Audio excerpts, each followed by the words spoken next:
Hello, everyone, and welcome back to another episode of the War Report. Another week of news behind us. We have quite a bit to cover. A lot of follow ups based on stories from the past few weeks. Of course, we'll have our Ukraine update. Quite a bit of news out of Europe, especially in France, and involving the newly announced news about Serbia and Kosovo. There's more news about the banks, energy prices, etc., etc. A little bit of Middle Eastern stuff, a little bit of Asian stuff, but without further ado, we can get right into it because it was quite an eventful week in Ukraine since we have last left you. So I'll hand it over to GSP to give us more insight into Okay. that. I'll begin with the battlefield report from the south of the country in Kherson. There are more videos that, even today, that surfaced of attempts by Ukrainians to take over these islands. Um, what seems to be the case in one video, there are like four boats that come and then only one boat goes back. So they have drones flying over these islands that do have small one-story houses, and coordinates are given to artillery, then artillery fire on them, and so on and so on. And I mean, Zelensky this week also stated that there would be a major Ukrainian offensive. It would happen in May. It's bizarre that a country would give away like its secret, like when they'll attack and where. And they said it would either go to the south or it would go to the east and then to the south. So I'm presuming if it goes to the south, this could be one of the areas. But honestly, transporting heavy equipment across these islands is not easy. Um, so it's my belief it will not happen, that these are just these forces, they're small in number, and their whole purpose is basically to keep the Russians on edge and probe and figure out like what their strength is and what their numbers are, hypothetically based on how quickly the Russians respond. Moving to um, the other parts of the southern front in Zaporozhye, um, 2 days ago there was a failed recon with forced attack by the Ukrainians. Uh, Four vehicles were destroyed. They looked like infantry fighting vehicles. One of them was definitely a Turkish Kipri, which is a infantry fighting vehicle. Consider it like a more modern vehicle compared to the M113, the U.S. M113.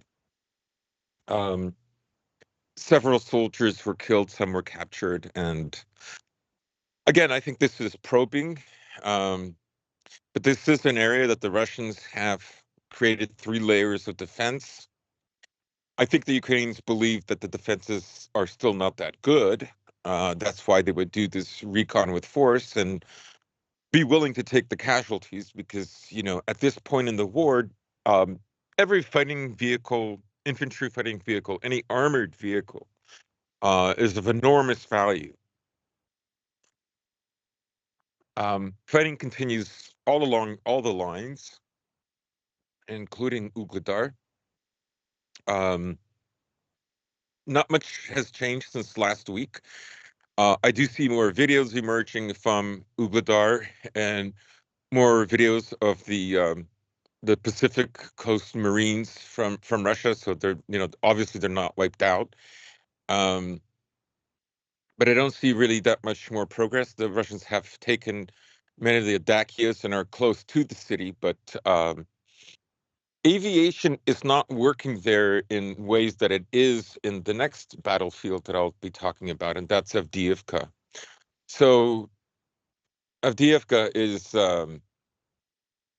directly across Donetsk city. You could kind of look, it's very close to Donetsk city, much closer than, say, Soledar is to Bakhmut. And the Russians have made considerable progress there. They took a village north of the city called Krasnogorovka. There's lots of places named Krasnogorovka all over Ukraine. So it's easy to get these places mixed up. But the important thing about Krasnogorovka is it's at the highest point in that region. And the next step is the road. The Russians now are within the last supply road into Avdiivka, and pressure on the east, south, and north continue. Um, the only way out is at a roughly a western northwestern direction. The battlefield in Bakhmut. So some significant progress. Everybody remembers, Zelensky's two visits to Bakhmut. He had one, I believe, in the fall, might have been early fall, but he had another one in December. And he went to the large Azom um, um, complex, which is this steelworks complex, and it is subdivided into other complexes that have their own name. But for now, I'll just call this whole area Azom. And Wagner fighters, using night vision goggles, actually sneaked in at night and overran them. And that is how they gained roughly about 25% of the entire plant. And they're using that advantage now to press from the south, sorry, from the north, because that's where Azam is. And it's one of the places where the Russians have successfully crossed the Bakhmut River. The other place, of course, is in the south. And just today, several blocks were taken. And yesterday, more blocks were taken. So they've taken a considerable number of areas in the southern district. I forget their names, but they're both very close to one of the southern highways that lead into Bakhmut. In the north, the Russians have expanded their control, getting closer to Kramatorsk and Slavyansk. So that's how far away they are now. Away from Bakhmut. They're basically like halfway between, let's say, Kramatorsk and Bakhmut. Just taking a sip of coffee. So Um, more fighting is also continuing in the northern front, in the Kupiansk direction. Again, small gains, but consistent gains over last week. And it seems like my estimation is that there have to be more troops filling in these areas, or Ukraine has run out of troops, or a mixture of these two. Now, I'm told that of the 300,000, only 140,000 have entered. Not a small number. That number is just a little bit smaller than what Russia used to invade Ukraine. But nonetheless, there are still 160,000 on the northern border, like around the Chernigov Sumy region, that have not moved.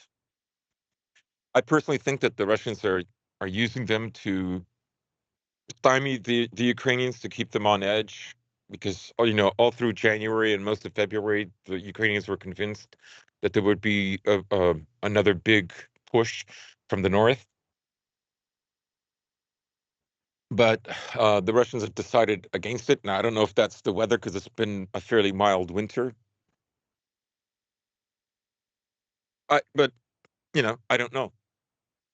Um, you know, in World War II, um, the Russians did this similar move on the Germans, where they um, essentially stymied them by constantly reinforcing areas where there was already a line of conflict, and just denying the Germans to be able to mount a counteroffensive.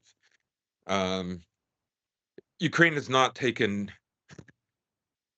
really anything since November, early November of last year.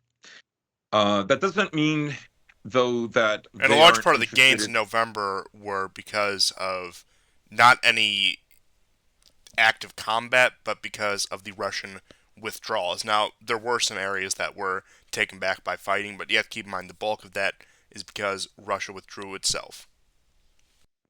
Right, right, right. So we should also mention that Sirski, who's responsible now for um,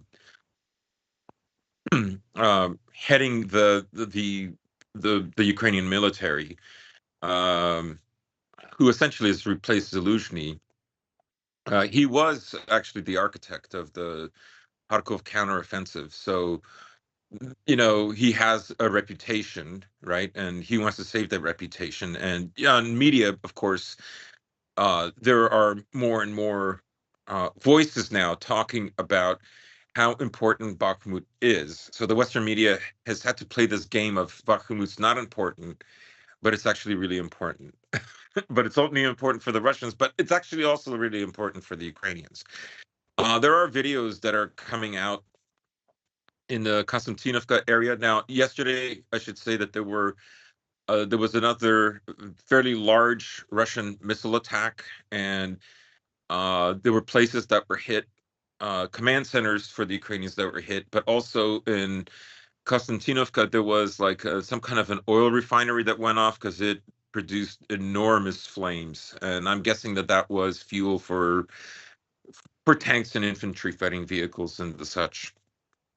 There are videos, however, of Ukrainian infantry along the T-0504 highway near Konstantinovka. So this is an area that's close to Chasov Yar, on the west of Bakhmut. I'm going to presume that they are there to try to.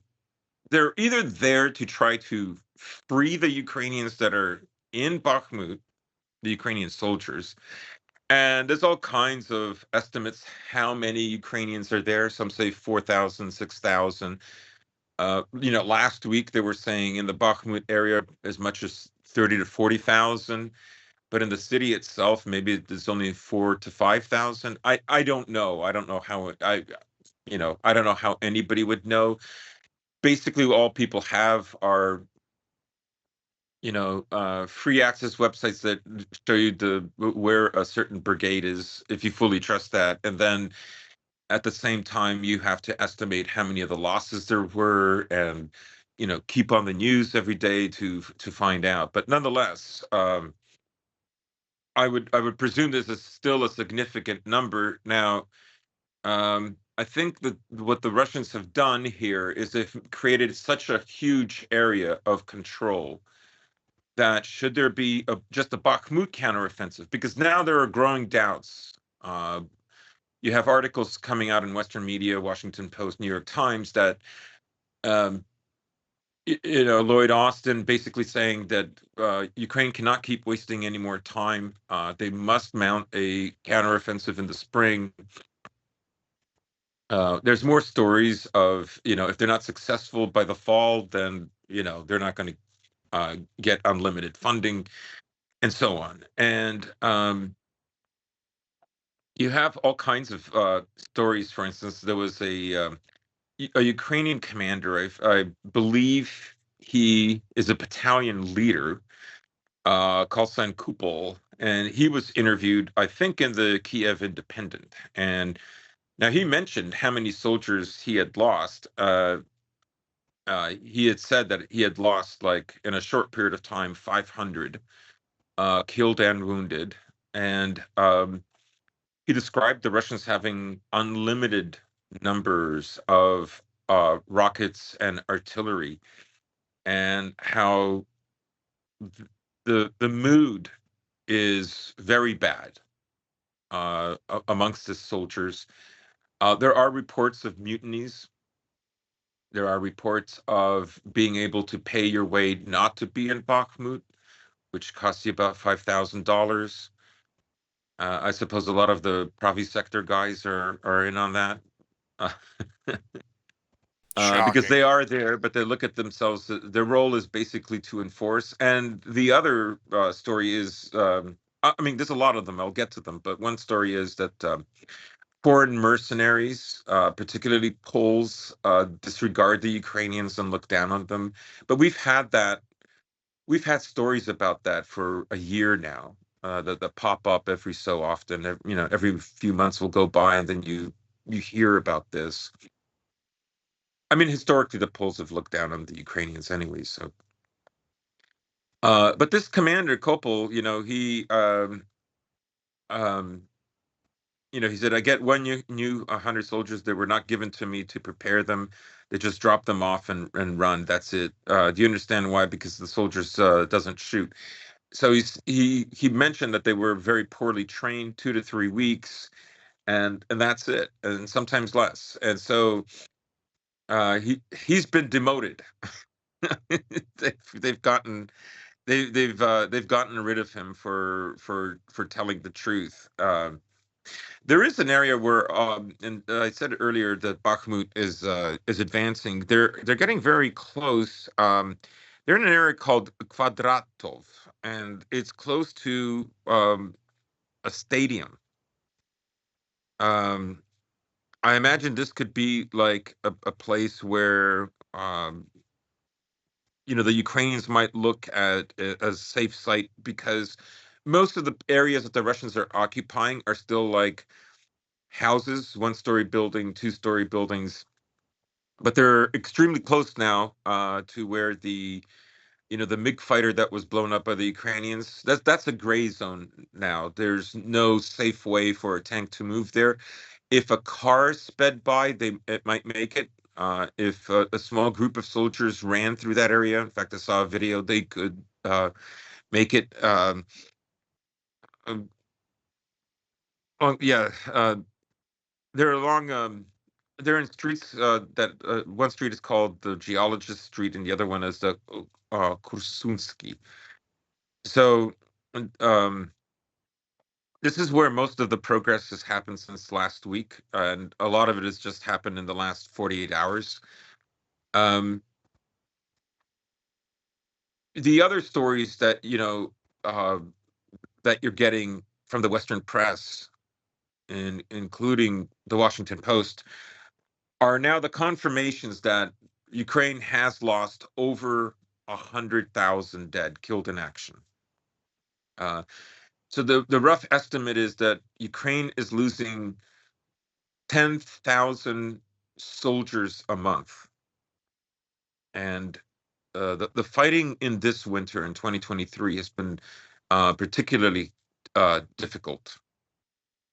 So, you know, you're seeing stories that like really you would only have seen on alternative media. Instead, you're seeing them now in quote unquote official media. So that's a very big deal. It's a very big progression. Some other crazy stories. There are scams on the internet that are selling medals that you fought in Bakhmut. So for 500 hryvnia,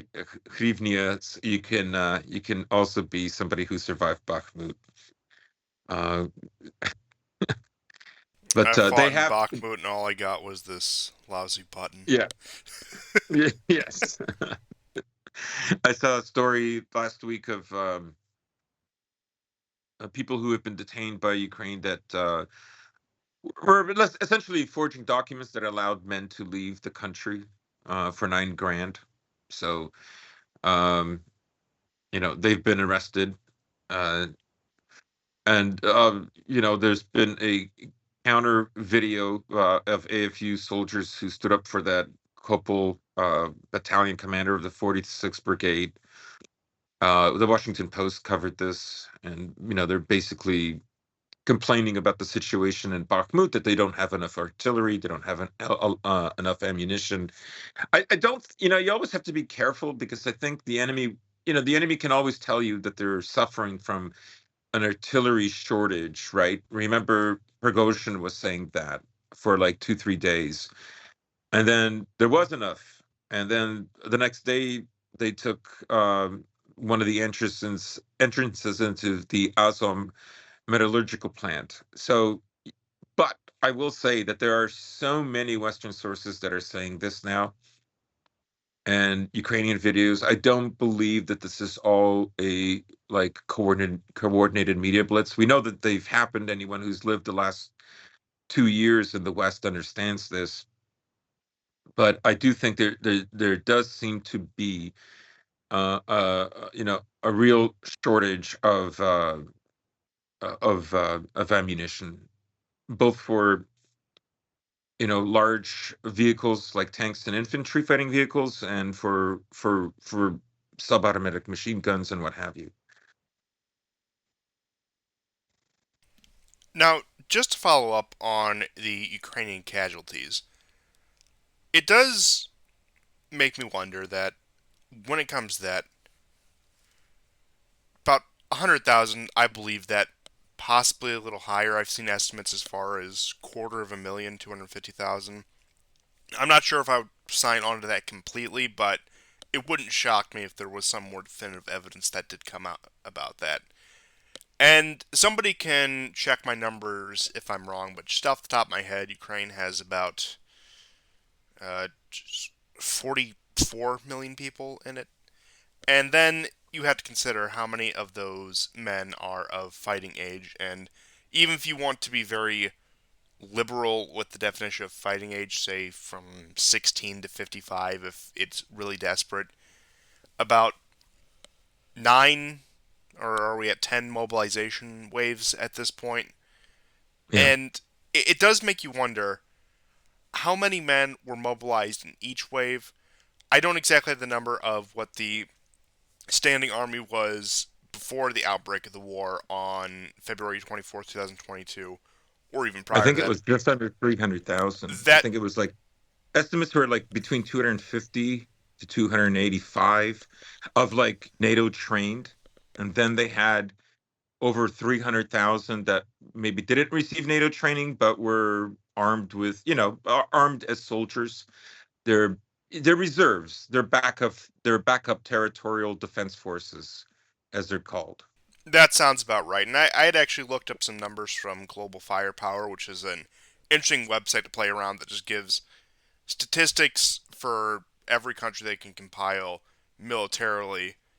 And just some of the figures I found for Ukraine, I cannot attest how accurate these are, but as of 2023, as of January 1st, 2023, they had about 15.5 million fit for service, about 478,000, almost 479,000 reaching military age annually.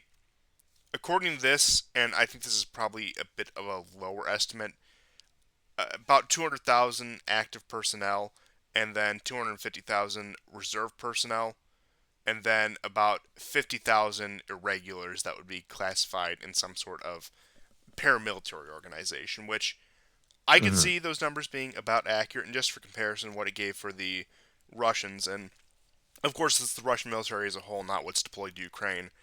About 830,000 for active personnel, 250,000 for reserve, and 250,000 for paramilitary and non irregular forces. But I wouldn't necessarily use that term as I would with the Ukrainians, because that probably includes a lot of the Wagner guys who certainly don't fit the traditional definition of an irregular, what you'd think of as a militiaman, whereas they seem to actually be punching above their weight even compared to the standard Russian army. So just to get into a little bit of the weeds with the terms there. But, and then I don't know how many foreign volunteers there would be. I'd imagine there would have to be quite a sizable amount, especially when it comes to, as you were discussing, with the Poles. But Yeah, I mean, I'm assuming.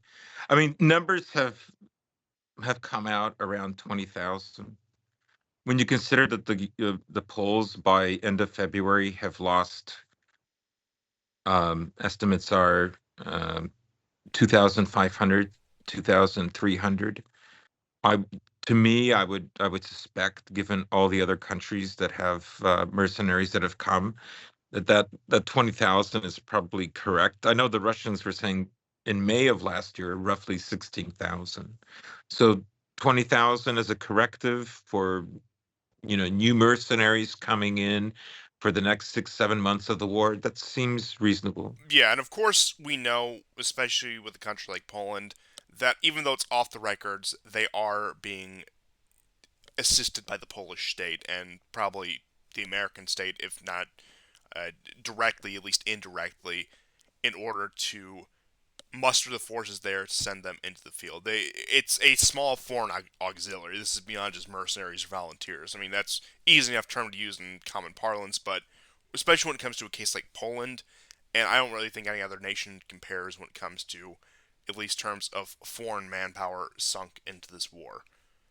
Because even you look at the Georgians, who compared to what they have had a lot of volunteers over there. Georgia simply is not that large of a nation, does not have that many people, so they're not going to be able to muster the same 20,000 or so that you're going to get in from Poland coming into Ukraine. But all of this question with the number crunch with the manpower, it makes me wonder if we're to take those numbers at face value and assume that 15,000 men, 15 million men, excuse me, in Ukraine are fit for service. And the mobilization waves, the standards just get lowered every time as they need more manpower. The question is, number one, how much more can they realistically throw out there and have a functional fighting force? And number two, how much more would the population tolerate even under the more, let's just say, authoritarian measures of the Zelensky government that do crack down on anti-government sentiment and any potential anti-war demonstrations? Because I would imagine, once again, we're about 13 months in this war. It's uh, March 18th as we're recording right now. But I would imagine with that, it's probably got to be reaching a boiling point if we just take just the broad figure from low end 100,000 to high end 250,000. At what point do people there say that we've lost too much already, and how much more are we going to throw into this without any clear sign of victory? I don't know what the breaking point is. I don't know what the Russian casualties are, but I can't imagine they're anywhere close to the 100,000. I'm not doubting that they're high, but it's nowhere close to what the Ukrainians have. And the question is, even with all the suppression of any dissident movements in Ukraine, at what point do the floodgates just burst? There have to be more mutinies, in um that article. I think it was in the New York Times. Well, they had one article: Ukraine burns through ammunition in Bakhmut, putting future fights at risk.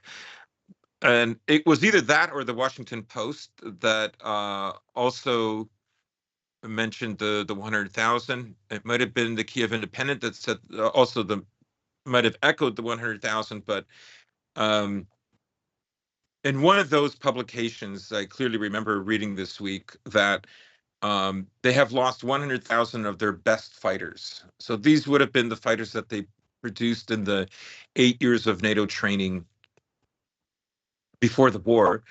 Remember when the war started, we said that they were doing about 5 brigades per year, and all of them would have gone on rotation to the front lines in Donbass, to basically stir trouble over there.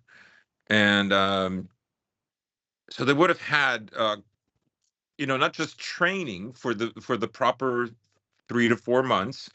If they were training them to like U.S. Marine standards, then it would have been 4 months of infantry training. If it was like what the Army does, it would have been 3 months. My guess is they got a minimum of 3 months of training, and then they're on rotation um, on the front lines in Donbass before 2022. Of course, that was low intensity warfare. People still died every day. There were still like, a dozen deaths a day, but it would have been, important experience training, right? So that's what I read.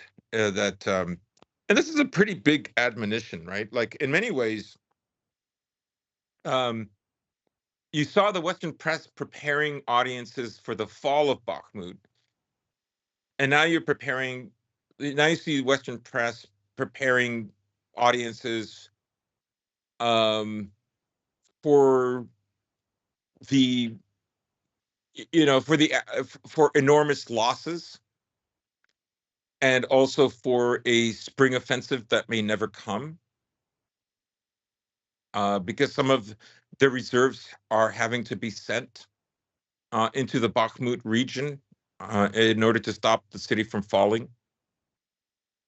So that to me is another preparation. Like, you have to ask yourself, you know, where was the pressure coming from for Western audiences to find out, like, because Zelensky and his administration is furious that these figures were published. Think of the Kiev Independent publishing the story of the battalion commander who said those things, right? Like, that would be infuriating because they know morale is low, right? Like, you know, I saw a video of a young guy that was captured in the Bakhmut area, and he talked about, Azov being there, and he says they're young guys, but they're very passionate. And they said anybody who leaves, they were told nobody's going to leave Bakhmut or you die, right? And one of his um, soldiers in his group asked why, and he said, because if you do, we'll kill you. And so there are, there's a small number, right? Like, the way the recruitment works is they get people who've had very little training, and they put them in a unit that's had training and has had experience, and that's more committed to the fight, right?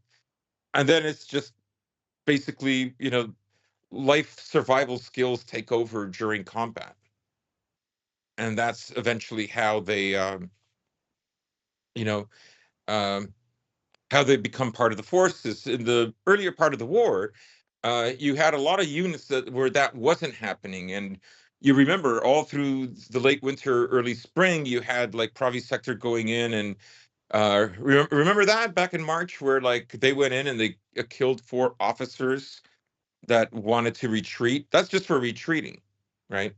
So I don't know. I think basically what Ukrainians like, the sad thing is a lot of these soldiers, these recruits, are coming from areas that are primarily Russian speaking, right? Like, you hope to God that a lot of the people who lived in these areas in the 8 years, have left because of pressures by the Kiev government.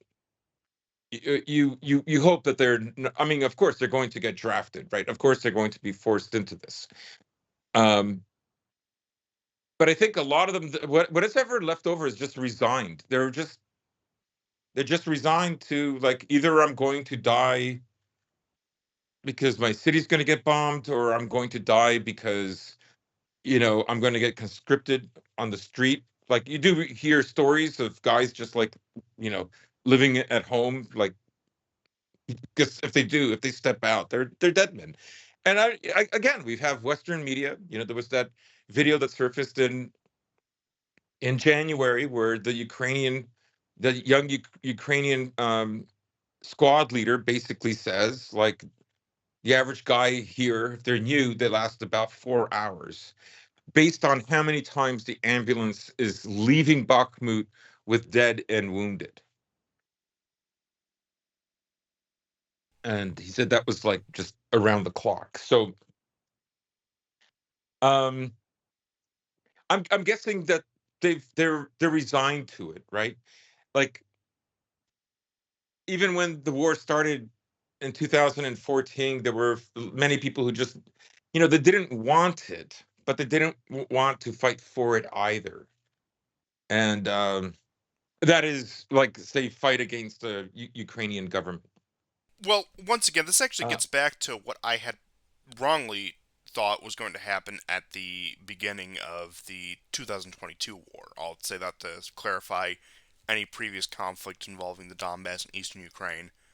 But I thought that the main problem the Ukrainians would run into was that a lot of people simply, while they may not have been like the Donbass explicitly pro-Russia, they aren't fervent enough for Ukraine to actually take up arms for it. Now, we've seen Yeah. that as the situation has turned more dire for Ukraine, they've become much more forceful and force these men in the service in a way that it seems to have worked, at least for the time being, seeing as, once again, even though it's going to fall inevitably, Bakhmut is still standing to a degree, and that there still is a Ukrainian front line. But I had thought that after a certain point in the war, I didn't. Now, maybe at the very beginning of the war, I said it was going to be much sooner, but going into it, I figured at some point that general apathy towards a war with Russia would set in. Even, once again, if these people weren't like the Donbass, didn't want to fight to secede, they weren't going to fight for the Kiev government.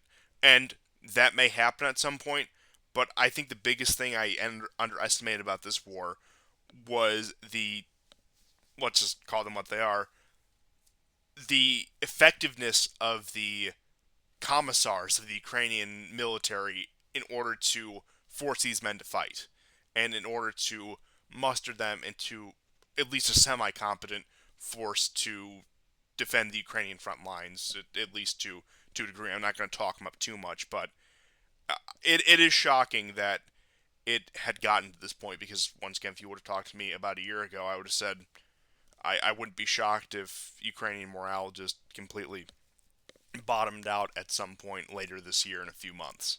And that's what, of course, what I would have said at the beginning of 2022. But now I find myself wondering, while that logically should happen, while Ukrainian morale is probably in the gutter completely, there is still a very effective marshaling force keeping the war effort at least going to the degree that it is. And like I said, I'm not going to make any speculations for the future on that topic in particular because, as it's been shown, these things have become far too unpredictable.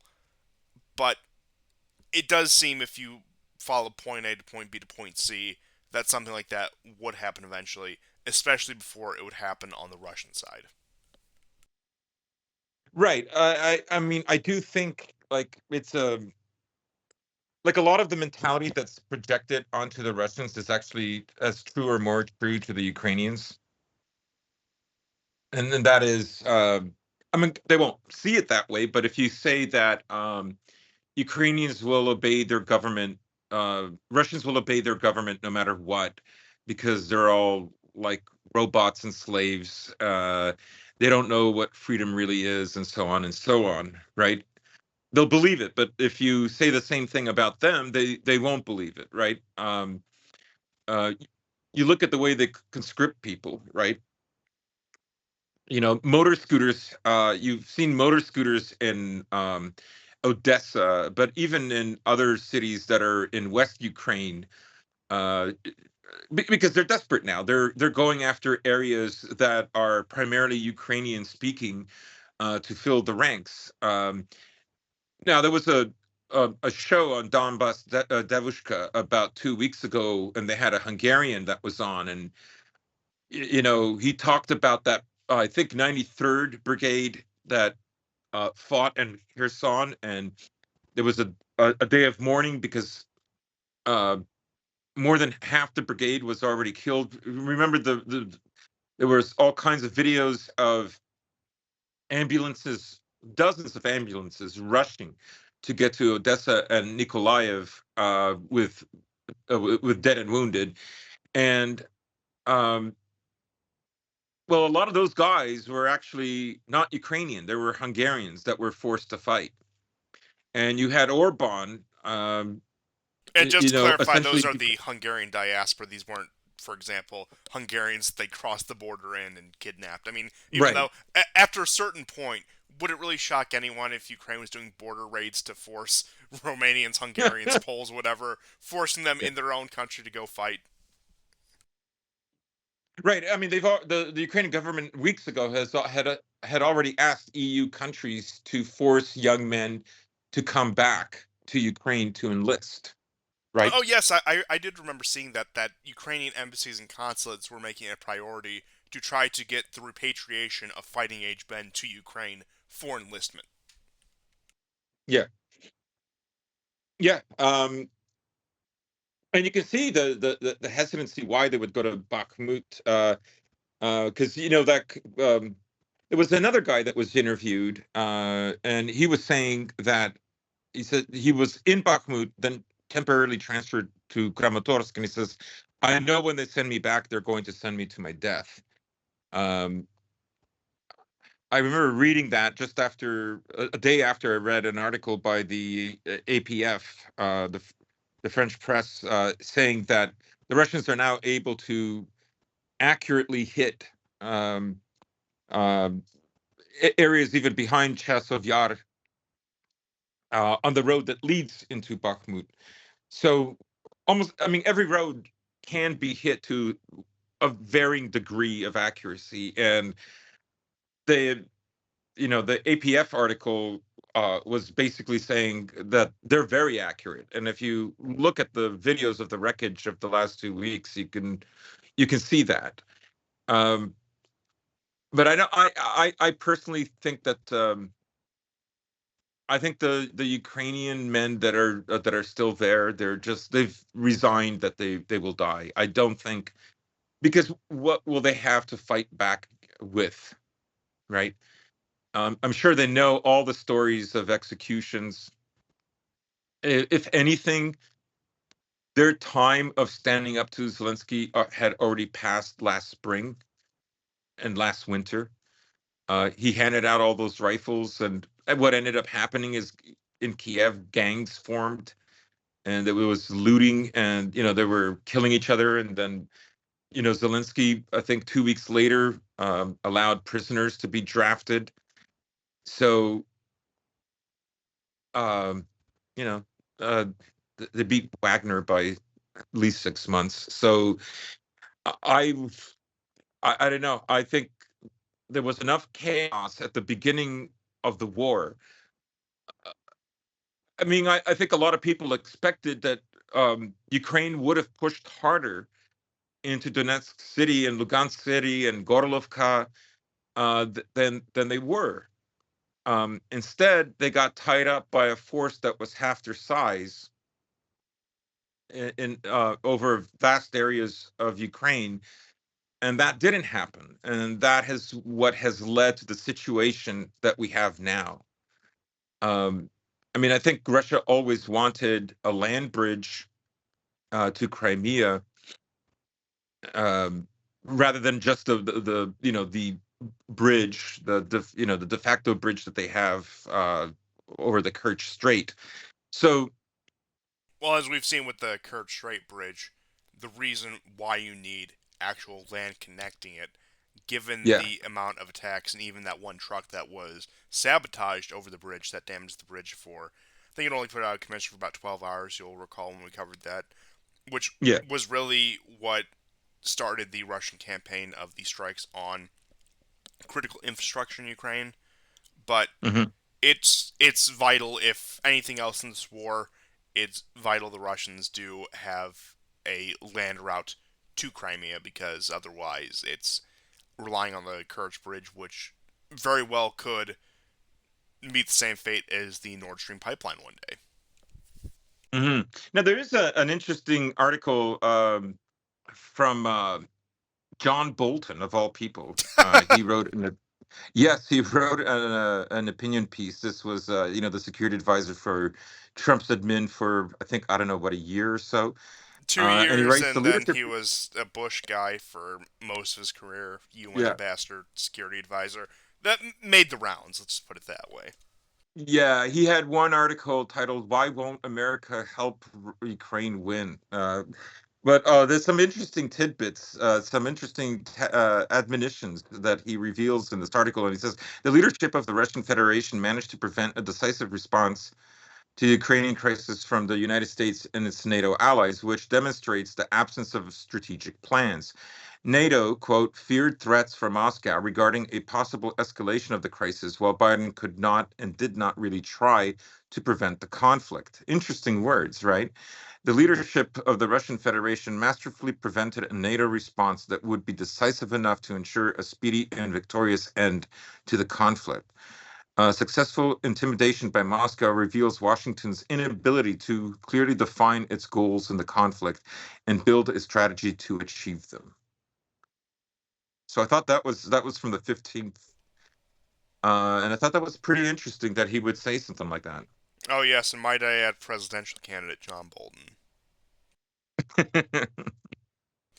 But with that being said, I suppose we have this news about the Reaper drone that was shot down over the Yes. Black Sea. So, in brief, before we get too far into the weeds on the particulars, the U.S. constantly flies missions over the Black Sea. Especially since the start of the war, there has been a sharp incline. Sharp incline over flights of the Baltics and the Baltic Sea, just anywhere along Russia, these probing flights. And I believe it was an Su 34 that had knocked down this drone.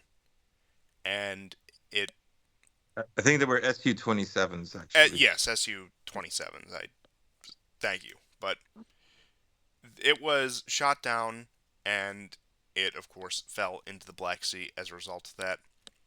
And then the crew scrambled to see who could reach the wreckage first. And it was reported.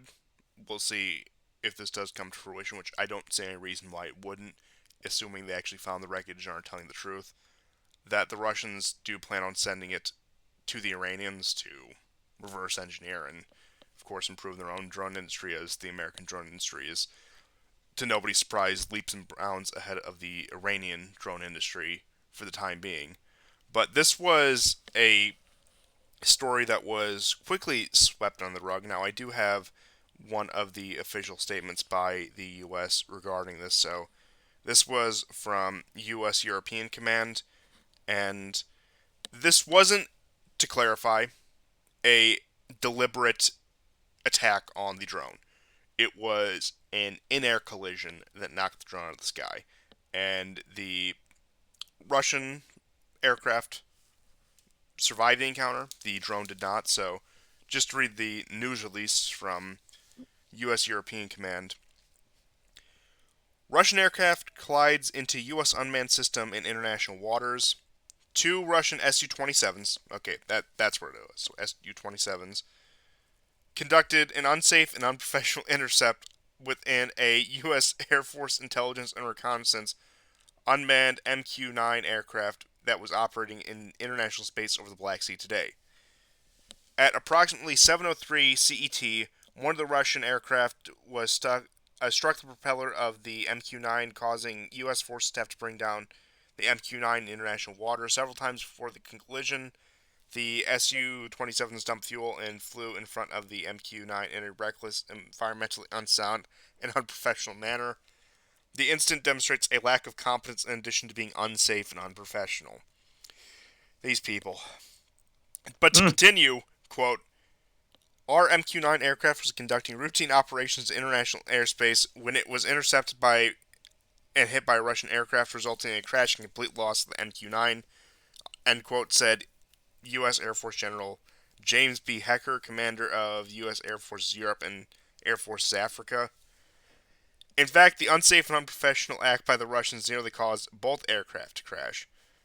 U.S. allied U.S. and allied aircraft will continue to operate in international airspace when calling on the Russians to conduct themselves professionally and safely. The incident follows a pattern of dangerous actions by Russian pilots while interacting with U.S. and allied aircraft over international airspace, including over the Black Sea. These aggressive actions by Russian air crew are dangerous and could lead to miscalculation and unintended escalation.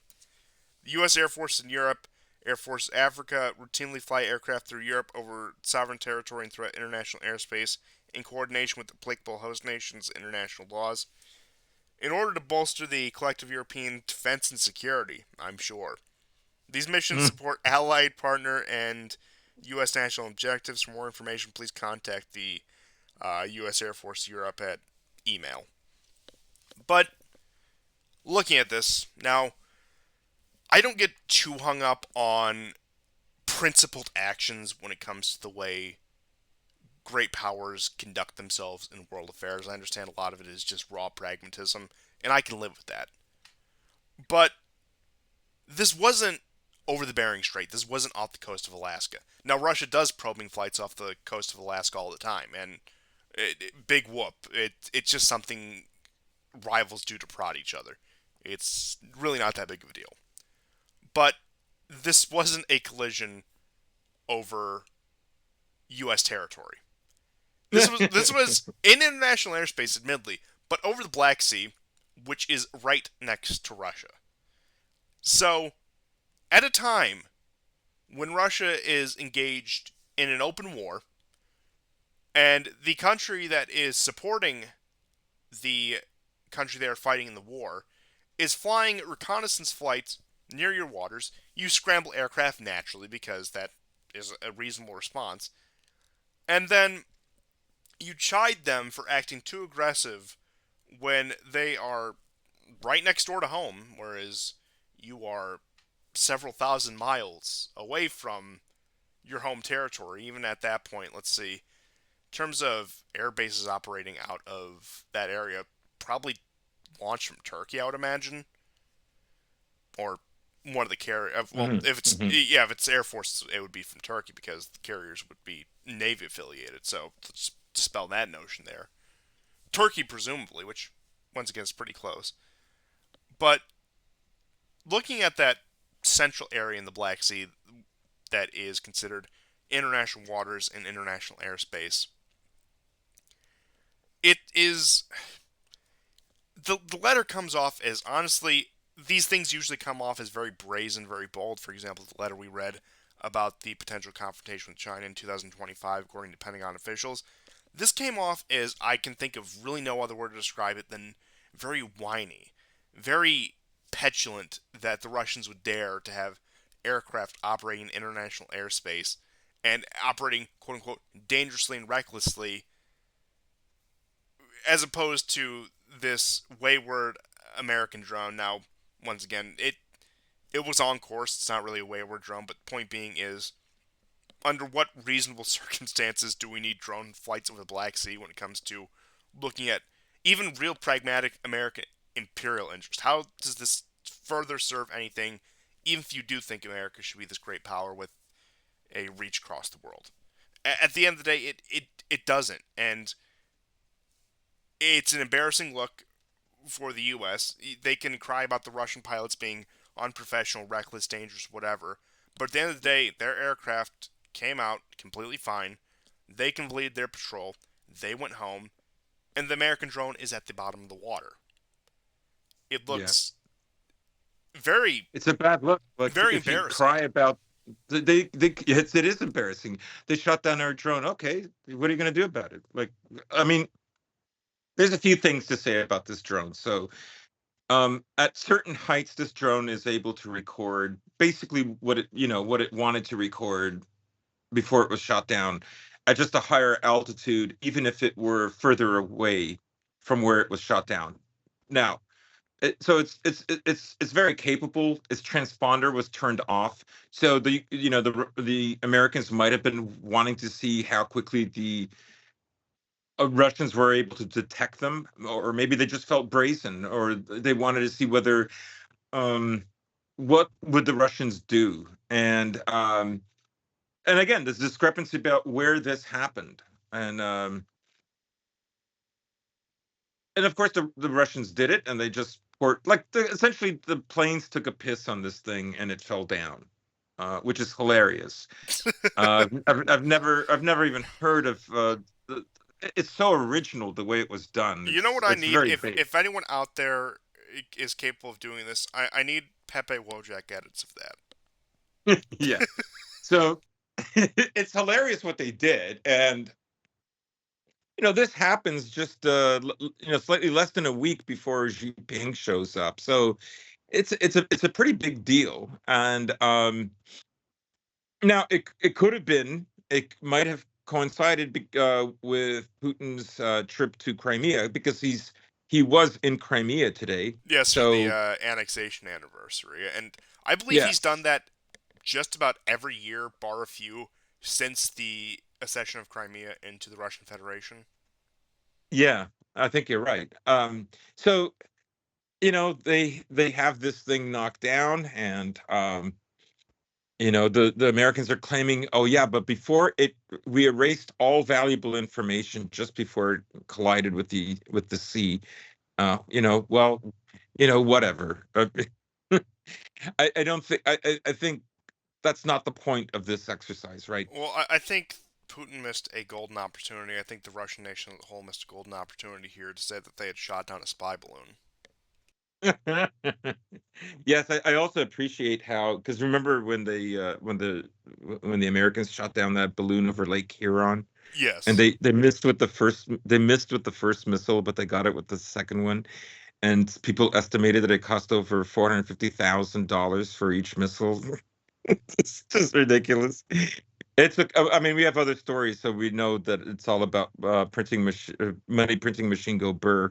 So yeah, this was a funny event. It was comedic relief. The Russians look good, and the Americans look frankly weak. Because I mean, what are they going to do?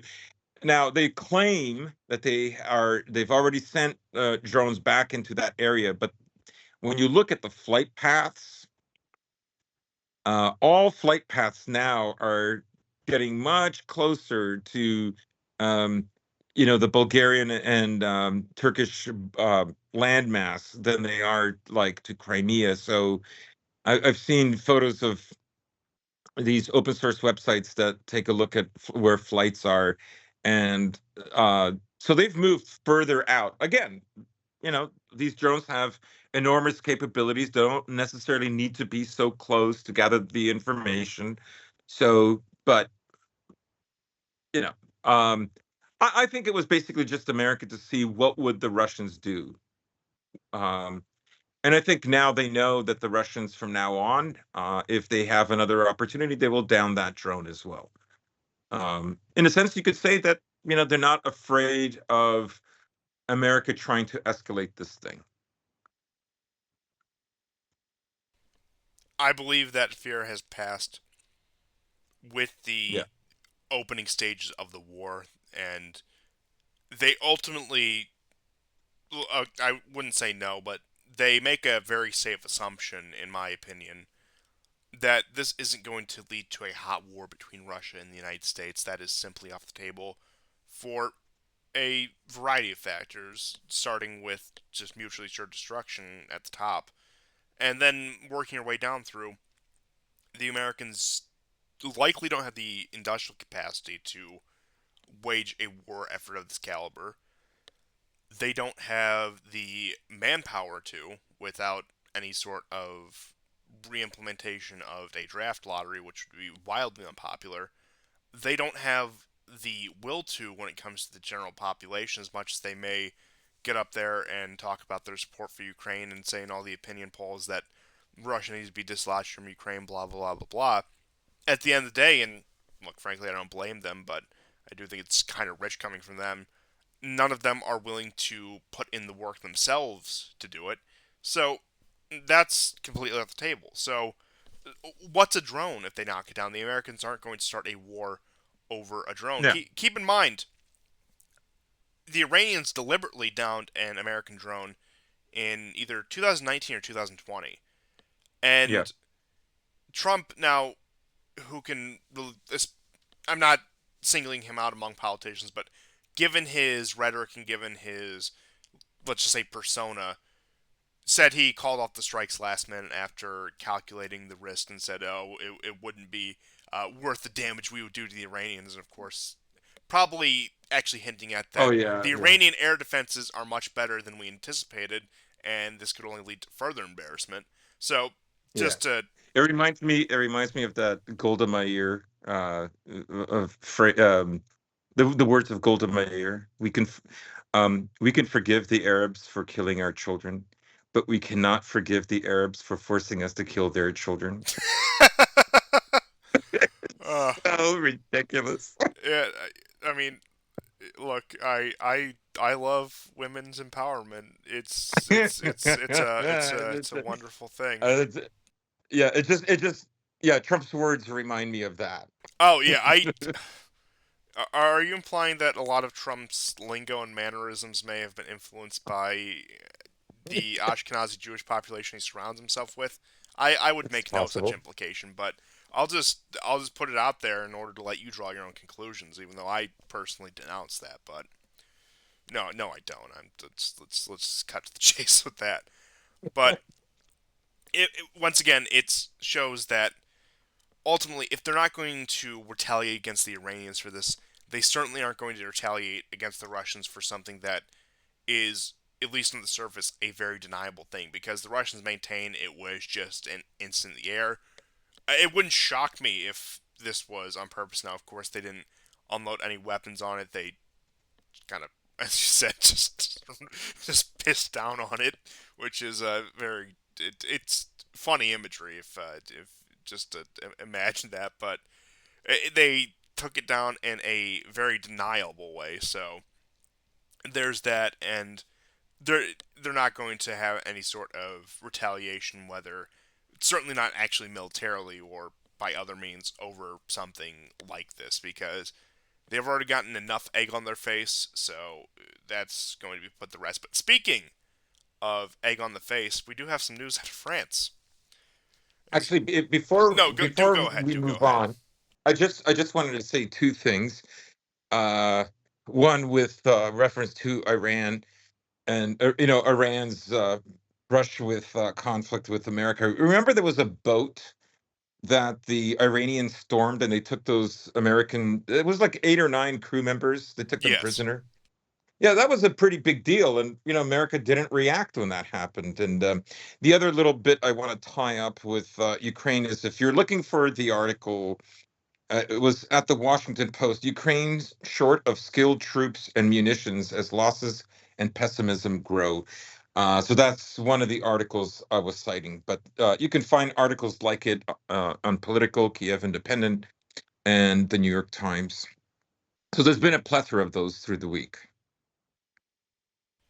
Yeah, I would certainly recommend checking those out as well. But to shift into European news, there is a bit of a state of unrest in France. Now, this is certainly not anything new, and this is over something what would seem rather run of the mill. So, just the instant that caused this was Macron had decided to trigger Article 49.3 to adopt the pension reform plan without a vote by the French National Assembly.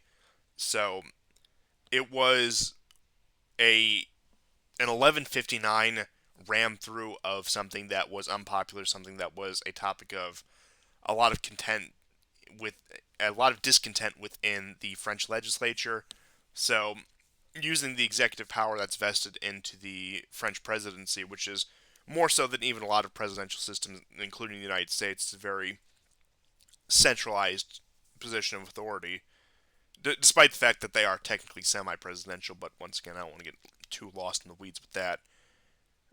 Used executive powers to force through this, and within the topic of French politics, the use of something like this is considered a nuclear option because there's a possibility it could cause the collapse of government. So, with that, the French have routinely taken to the streets over this pension reform plan because, once again, it's going to affect people's bottom line. It has to do with people's retirement, and as the state does guarantee these things, they become more and more of a burden over time. Hence the reason they try to justify the migration, and that's what they tried to justify the migration in the early 2000s. About, you'll recall, in decline of the not Death of the West was the one by Pat Buchanan. Was it Death of the West or End of the West? Because Decline of the West is obviously Spangler, but the book by Yeah, Pat Buchanan about the West. yeah. Point being, where he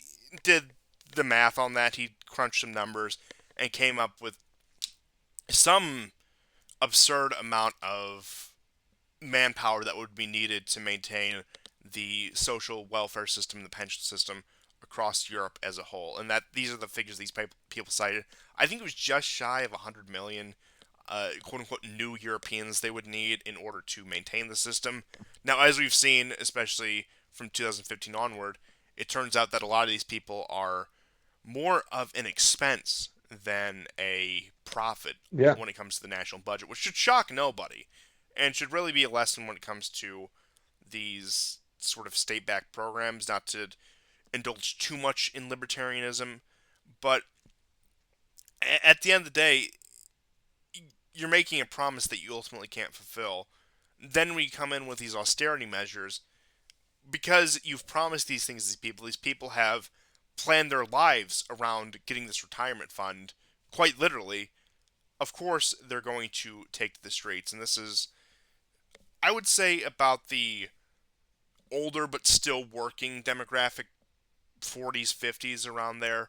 Of course, you're not going to get too many young people. The retirees, while I'm sure they did in their younger days and would now, are retirees. They're older. They're not exactly the kind of people who are going to take to the street over something like this. But this was forced through, and this is, of course, on top of just all the other economic woes that Europe has found itself in thus far, and even just the social and political problems. You could think back once again to the migration crisis. A country hit particularly hard by it was France. Pretty gruesome stories out of France, including some of which we did cover a few months ago. And although those don't get as reported as often as they did, say, in 2018, 2019, it's still ongoing. It's still a problem. So, of course, there's never really one cause of these things, but there's always something that just tips over. And Yeah. like we said, this is France. This is something that happens often there. This happens every few years. You'll recall the Yellow Vest movement. That was about 4.5, 5 years ago at this point. And ultimately, it always ends in some sort of consensus, some sort of negotiation. And there was talk, and as I had mentioned, with the possibility it could lead to a collapse in government, that this leads to new elections in the legislature. And Macron has at least said, now we'll see if he lives up to it, because, and there's precedent that he might live up to it in terms of, well, I wouldn't necessarily call it president, but there's reason to believe he might live up to it just because of French political norms, that he would resign from office if he does not secure, if him and his allies do not secure a majority government. And we'll see if that actually comes through. Perhaps this is a convenient out of a man who is really just in over his head at this point. Even though, once again, Macron is a very strange figure because I don't peg him as the kind of person who, even when things get difficult, wants to give up the idea of power. Now, perhaps there's other things behind the scenes, and you can only speculate so much about a man's personal life. But at the end of the day, there's a possibility that this does lead to both new parliamentary elections and the resignation of the parliament, and the resignation of the president. And I believe if I have the line of succession right when it comes to the French government, the prime minister who is now this could have changed since the 2022 election, so somebody can correct me, who I believe is aligned with the more left wing party would take over. So that would be a shift there. Now this isn't the kind of left wing that you get who, for example, are the hardline anti NATO types who want better industrial policy for the worker, blah blah blah. This is the social democrat type, the Yeah. Olaf Schlaz type of left wing party, to put it in Yeah. perspective. Like New Labor in Yeah, Britain that's a or the better Democrats comparison. in America. But it does also make you wonder, and I know it's American, but you can still point to it as an example.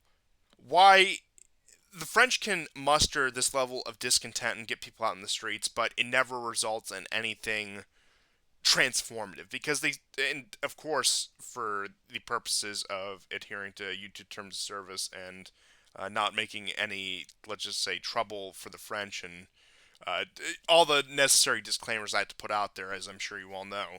it does make you wonder if they can muster that much manpower to come out in the streets, why they haven't done anything substantial. Why you don't, for example, see a French January 6th where they actually do go into government buildings.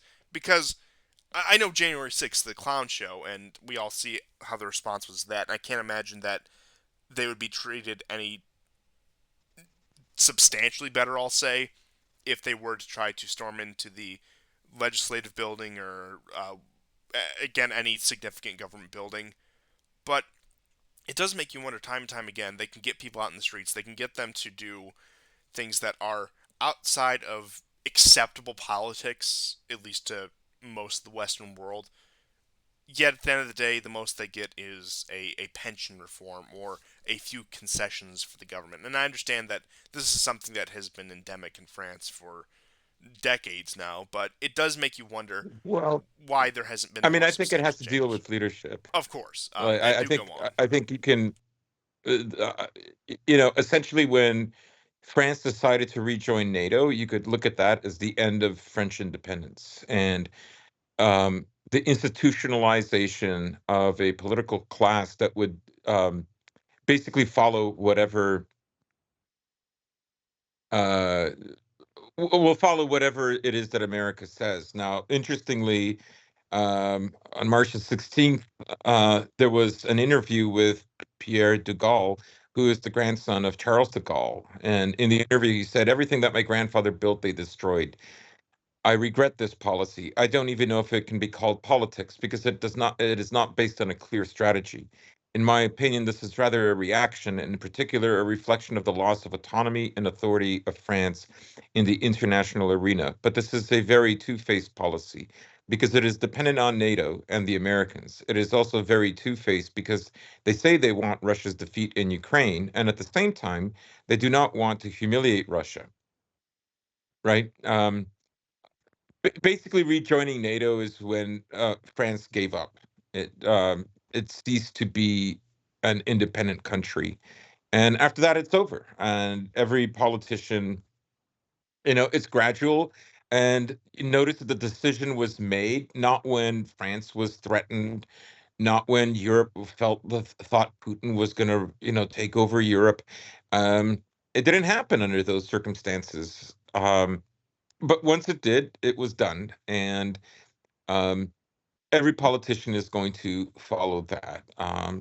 You could take a dart of a map of Europe, and wherever that dart lands, you have a 98% chance that it's the same story. Um, they're all going to like. I mean, this war is really about America consolidating its control over Europe, and it's the end of European semi-independence. Whatever Europeans decide to do from now on is a reflection of what America wants them to do. Well, of course, and we've discussed this before. The last opportunity for a semi-independent, semi-autonomous Europe was that cooperative relationship they were building with Russia up until the Maidan.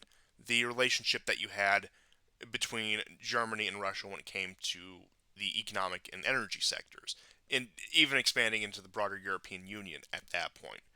And also, just to give more detail, or one of the key events that happened at the start of this entire debacle in France, with Article 49.3 being invoked, which of course gives the executive the power to ramrod through that without a vote.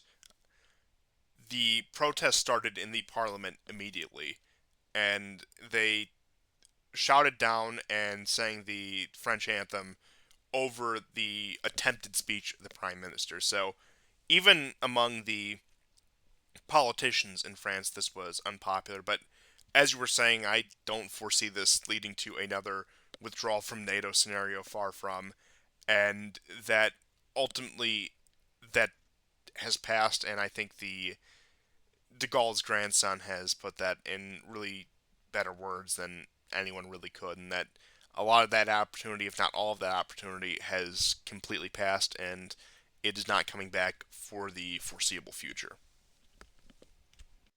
Yeah. Um,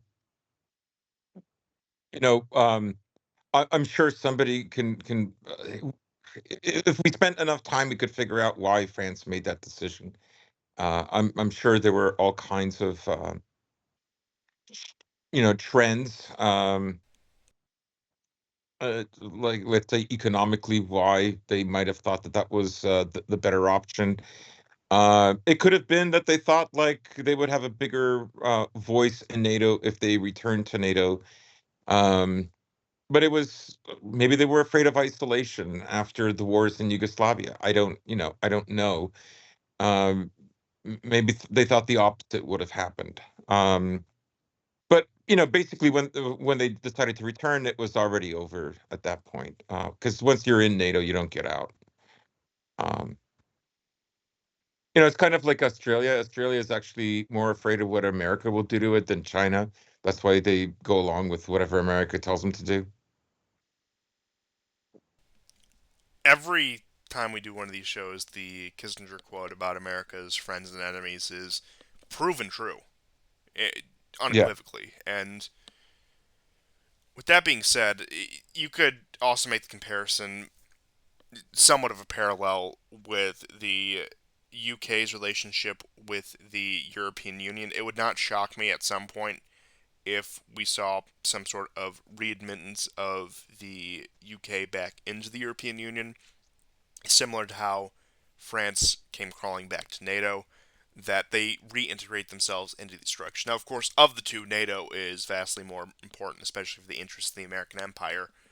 But once you're in these organizations, both of which are umbrella organizations for the American empire to keep the Europeans on a leash, unless that system completely falls through, you're stuck in there and there's no way out. And if France, which is the goes back and forth with Germany when it comes to being the most predominant European country, cannot get out, what hope does Hungary have? What hope does Bulgaria have? What hope does Mhm. Montenegro have?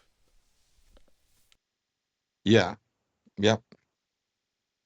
And we'll have some news about Serbia, which unfortunately I think is continuing down that deadly path, but I'll hold off on that while I just cover a little bit of other European news here. So, we also have some discontent coming out of the Netherlands with the Farmers' Party seeing a substantial success in the Netherlands.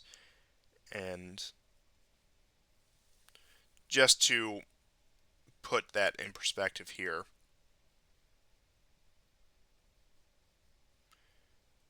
they saw a bit of an upset in the most recent election cycle now. They haven't taken power, and of course, the parliamentary system, it is something that it can take a while for governments to form. Government coalitions can change on a dime, really. And it was a result of the farmer protests that were going on over the course of the past year or so, because of the environmental regulations that were trying to be forced onto the Netherlands, which was cutting into their agricultural sector. And once again, just another attempt to kneecap European industry under the guise of environmentalism. But there was some pushback on that. Now, if the Farmers' Party will ever actually be able to accomplish anything of note, I doubt that. If they're going to do what they're doing to Germany, if they're going to do what they're doing to France when it comes to industry and economy, once again, a small nation, now, admittedly a very wealthy nation, but a small nation like the Netherlands simply does not stand a chance when the orders come in. They are going to comply willingly or they are going to comply against their will, in which case that will be much more painful. And that's just really the standard it is right here for all these European countries. There's simply no way out. And barring a collapse in the American empire today, which could be in 10 years, could be in 100 years, I really don't know. This is one of those really pivotal times where, especially with the course of the war in Ukraine, and as American Chinese relations continue to devolve, the state of the American empire, they could find a way to buoy themselves up for the foreseeable future, or they could be walking right into their own demise. It's really hard to tell at a moment like this. Now, of course, the optimist would like to think that they might finally be going the way of the dinosaur, so to speak, but the more realistic and pessimistic side does fear that there's a real chance the American empire can reassert itself. Now, that won't be without competition. It certainly won't be the unipolar world that once was, but at the end of the day, they're still going to probably be the most powerful force out there, and that is a very dangerous prospect given the conduct of the American empire just in these past 2 years alone. Yeah, you always have to think of like, what level, because we're looking at the insolvency of banks. Um, People in European countries right now are becoming afraid that this will be much more widespread. That what happened to Signature Bank and Silicon Valley Bank is going to have a ripple effect. It does have a ripple effect. There were several banks that have already received money, the Swiss bank, for instance, but there are others. 300 billion will have to be printed to save these banks. And what that does is it puts extra stress on the US dollar. What the US wants to do is create a zone where only the US dollar will be allowed eventually, because the trend is moving away from that, right? Iran, for instance, is going to adopt the mirror card. Um, you know, the Strait of Maldives, they've relations with Iran and Saudi Arabia have been normalized, and of course, Saudi Arabia's plan that it would not has said that Saudi Arabia will not be used as an attack on its land will not be used for an attack on Iran. But the Maldives thing is important because this is an important choke point for trade with China, and the normalization of relations with Iran has also freed up this potential choke point, right? So the bigger picture, of course, is that there are new power centers that are very strong. China being one of those power centers, and America is aware of this, and they have to create a zone where the American dollar will be traded, and the de-dollarization process that is happening across the world, uh, that has to be mitigated somehow, right? And but the thing is that this war and these bank failures also exacerbate the problem, but also force America to possibly um, escalate conflicts or create new conflicts, because so far everything that's happening isn't enough, right? Like they would, um, like the amount of energy imports into Europe is still not enough to just hold up the dollar. Several other areas of the world need to confine themselves strictly to the American dollar. And this comes after witnessing America, introduce price caps. Not that they've on Russian oil, but they haven't worked that well. It was a $60 price cap, but you know, Japan admitted that they're actually paying $8.52 more per barrel. That may not sound like a lot, but when it's hundreds of millions of barrels a day, it's a lot. And once It's again, no, going it's back to Saudi Arabia, they said that they're not going to comply with this price cap, and they're also yes, they've Saudi Arabia of all countries, which sounds if you had zero context for this, if you said this to somebody 2 3 years ago, sounds completely insane. Has been at the forefront of de-dollarization, yes,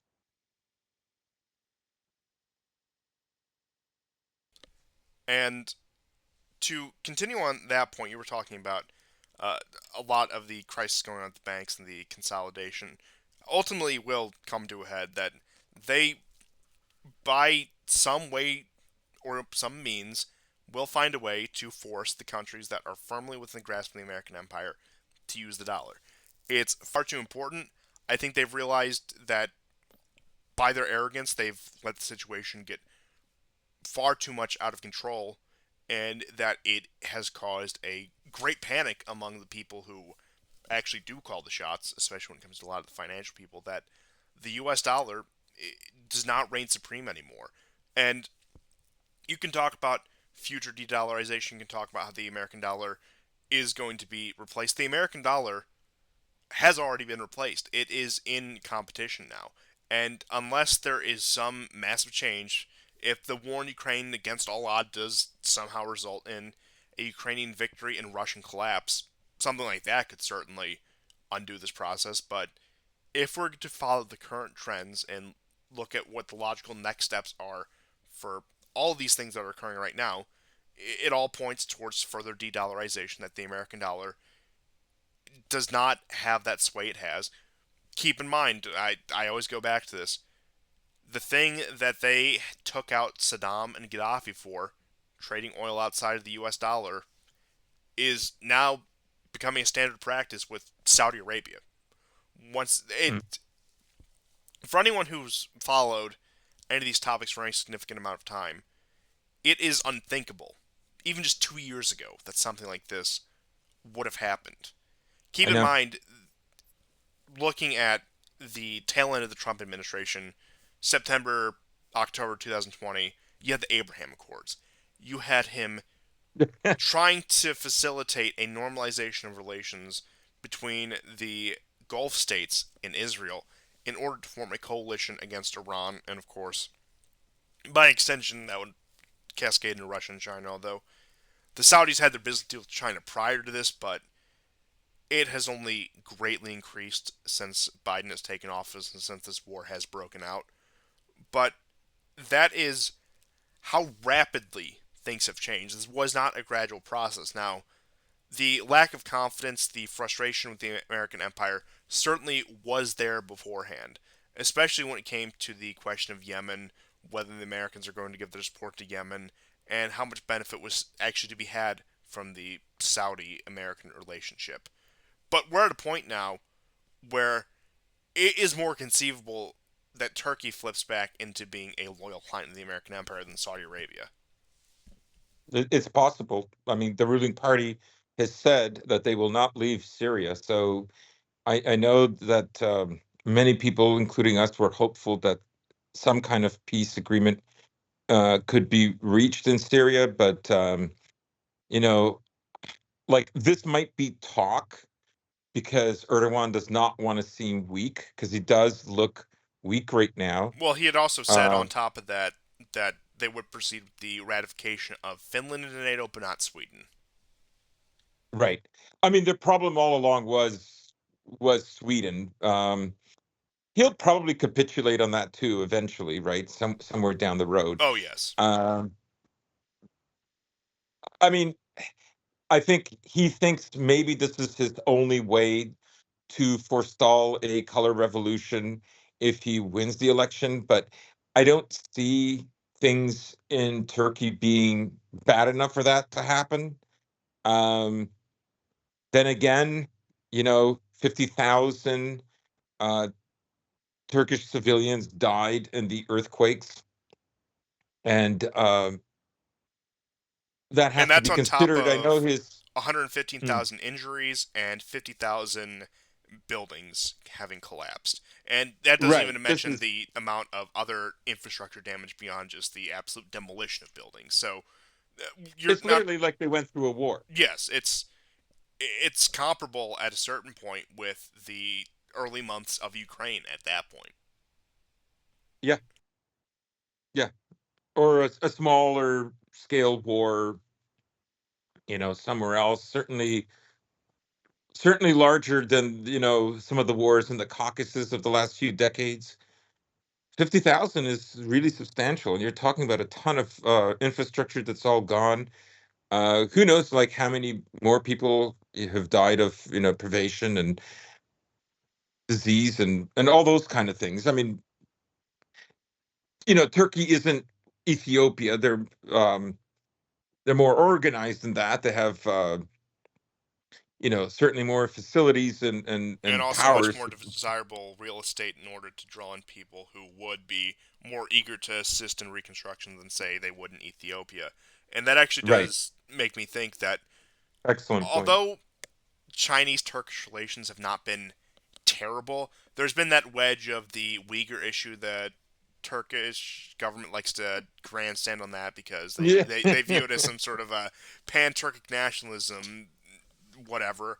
But Yeah. it does call into question: is this a new opportunity for China to get its foot in yet another door when it comes to massive investment in infrastructure project? Because reconstruction in Turkey, it's going to be a Herculean effort, and it's really going to be a race between who can rebuild it is going to have a vast amount of influence both in terms of social and politics, but even just in economic and more tangible factors. Because let's say Erdogan either capitulates or a new government comes in after the election in May, and they accept American aid, they accept American assistance in reconstruction. That is going to be a whole new solidification of Turkey under the American umbrella. And conversely, that opportunity exists for China. Russia, because of its current situation with the war, is probably counted out. But we also do need to look at, once again, some of the more secondary powers that could also get their foot in the door with this. Uh, for example, Saudi Arabia, which has seen a renewed relevance. Iran, which has also been surprisingly enough on the up and up. I could even see although relations are sour, and perhaps that's actually the perfect time to do it because you're buying influence within that country. Even a country like Egypt contributing to this. Now I know Egypt isn't exactly the uh, same scale as, say, for example, a Saudi Arabia or an Iran might be, and you might think that perhaps they don't have the money to be throwing around, but you could see some degree of that. Uh, just point being is you have all these secondary powers that can also get in on the ground level of what is fundamentally a reconstruction of a significant chunk of a major. Well, this may sound a bit oxymoronic, but a major secondary power, a very significant secondary power that can get on the ground level of buying both political and social on top of economic and more tangible influence there. Yeah, and a lot of remember 2020, 2019, there was all that talk of all these underground oil fields that were, Israel has one going now, but it's enough for itself. It's not, and some small exports to Greece, but it's not nearly, the windfall that everybody expected. Or and Turkey has some disagreements over Greece, around Cyprus. A lot of that has not really come into play for Turkey, for Erdogan, and for other countries in the Eastern Mediterranean that were banking on this. So, um, though a lot of those projects, they're not happening right now. Think how long uh, it's taken to get oil from Azerbaijan into Europe. I mean, it doesn't have that much to begin with in comparison to Russia, and Russia owns 20% of exports from Azerbaijan into Europe anyway. So Russia's making a profit, obviously, from that as well, and it's a small amount, right? Erdogan is going to have to play this really carefully. He can't look like a stooge to the Russians or the Americans. Um, but it's the Americans that have, I think, the power to decide or influence, might be a better word, his electoral fate. Now, on that note, in terms of the battle for influence in Turkey, we do have that Turkey has resumed the transit of sanctioned goods into Russia. Now, according to Russian media sources, citing the employees of several logistical companies, the problem related to the transit of sanctioned goods from Europe into Russia through Turkey has been solved.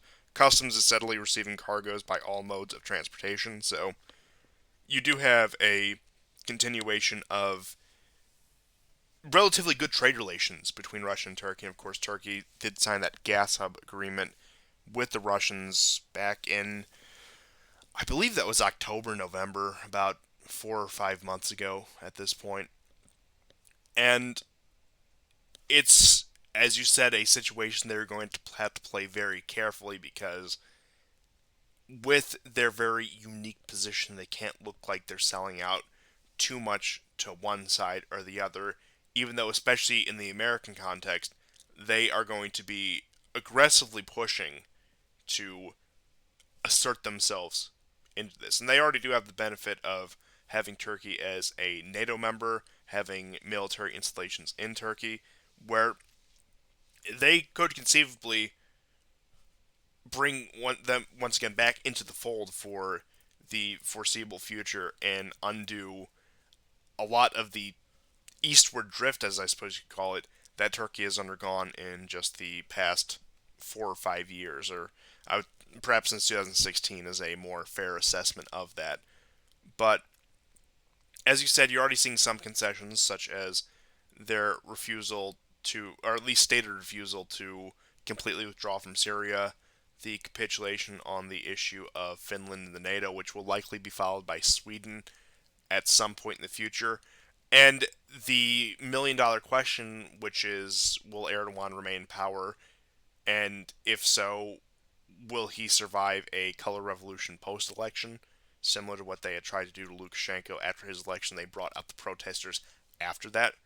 And given some of these statistics from the earthquake, some of the damage and loss of life, there's a very real possibility they might beat him at the quote unquote ballot box. Now, of course, expecting something like this in a country like Turkey to be completely above board and with all the foreign influence probably cloning to the country at the moment is a bit naive, but once again, I think we have to really see what happens after May of this year before we can really put any definitive assessment. Keep in mind, the Turkish elections are about 2 months away. It doesn't quite seem like it. Perhaps you've lost track of the date to some degree, but we're halfway through March, so we're about 2 months away from elections in Turkey, which is when you're really going to start to see the campaign in at least those countries. They don't really start the election cycle until a month or two before that. So I guess we'll have to see the quality of the opposition, how ingratiated they are with the Americans, European Union, etc., before we can get a more definitive answer on something like that.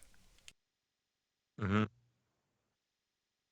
Yeah, I mean, the election is this May. We're roughly 2 months away from it, so uh, this could be a very, very, very big deal. I never thought I would say I'm rooting for Erdogan to win, but here we are.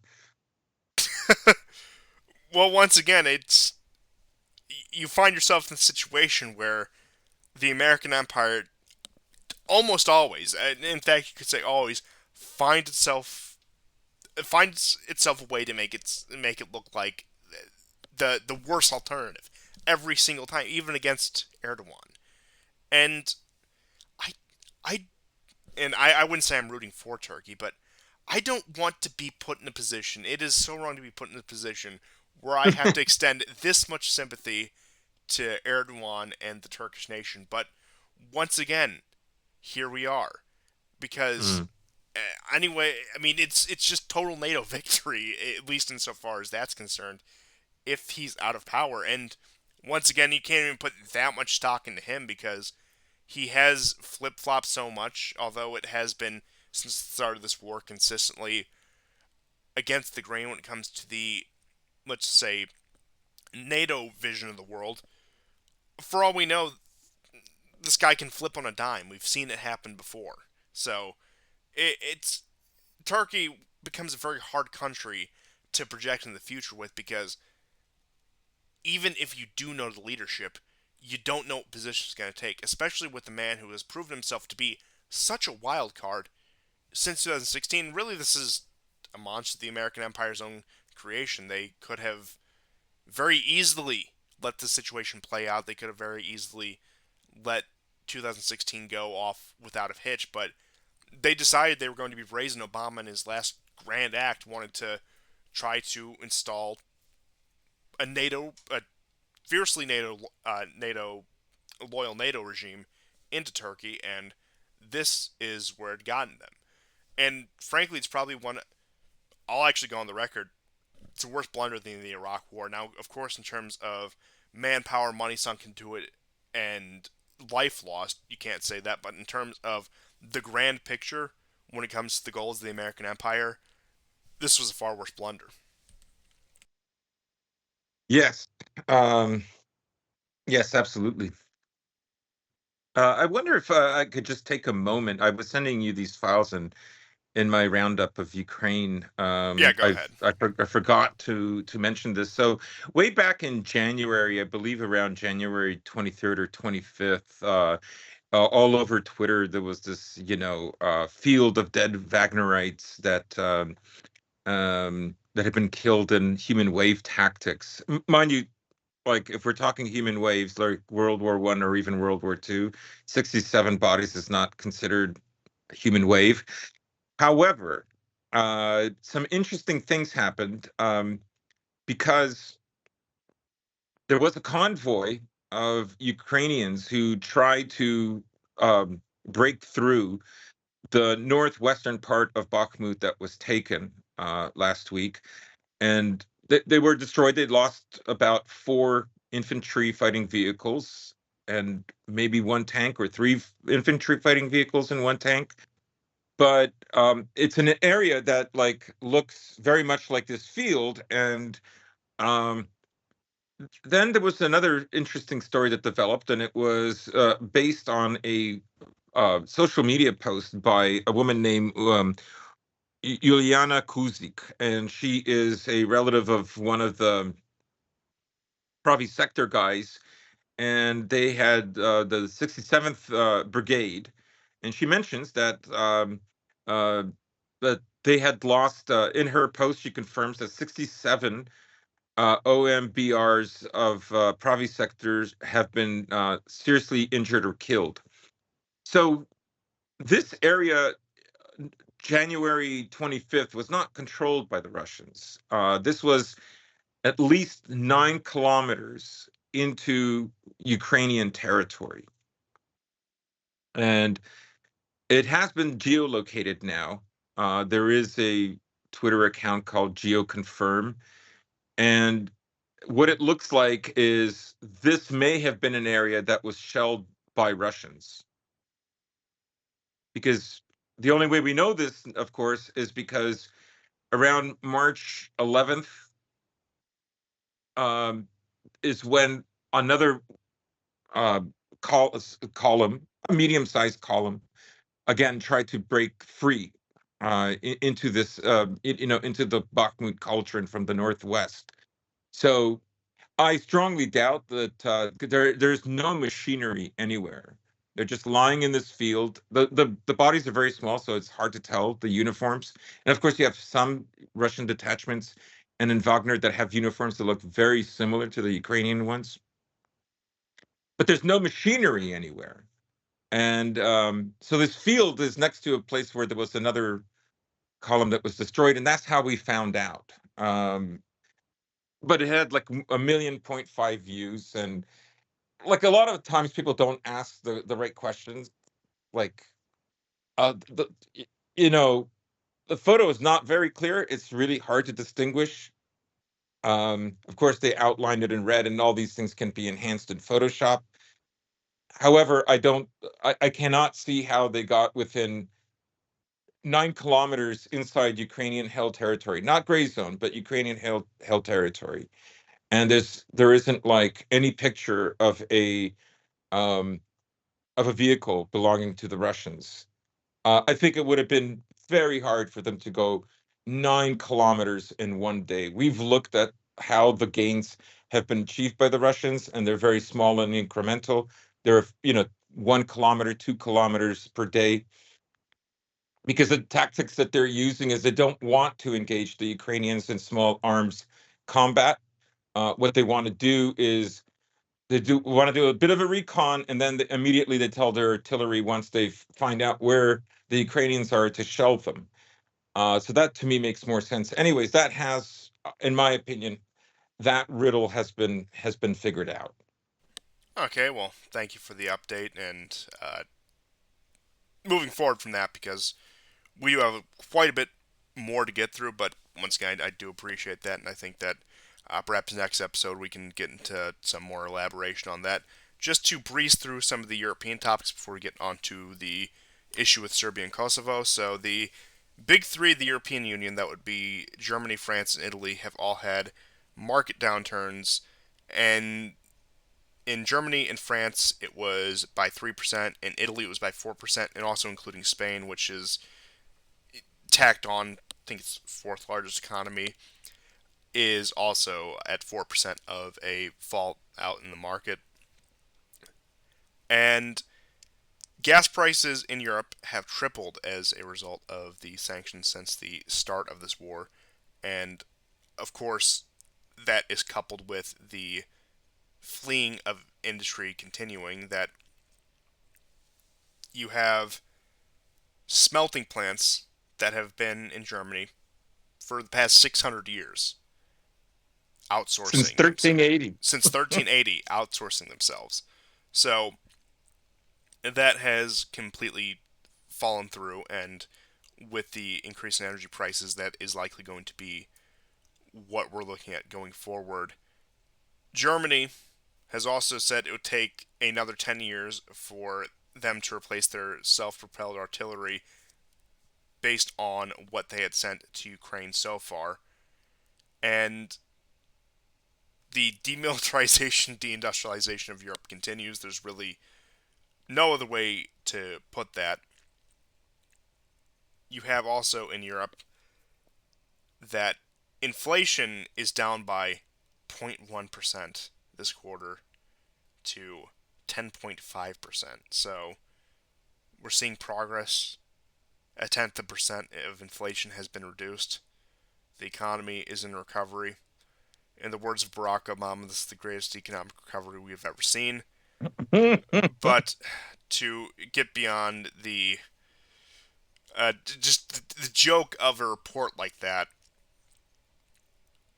Serbia and Kosovo Yeah. have put themselves in. Well, Serbia has put itself in a no-win situation with the European Union. So, just to read through the basics of that, Serbia and Kosovo have agreed on a course to normalize relations, the first step that should be a fulfillment by Pristina of its obligations to grant the Serbian minority the rights of self-governance.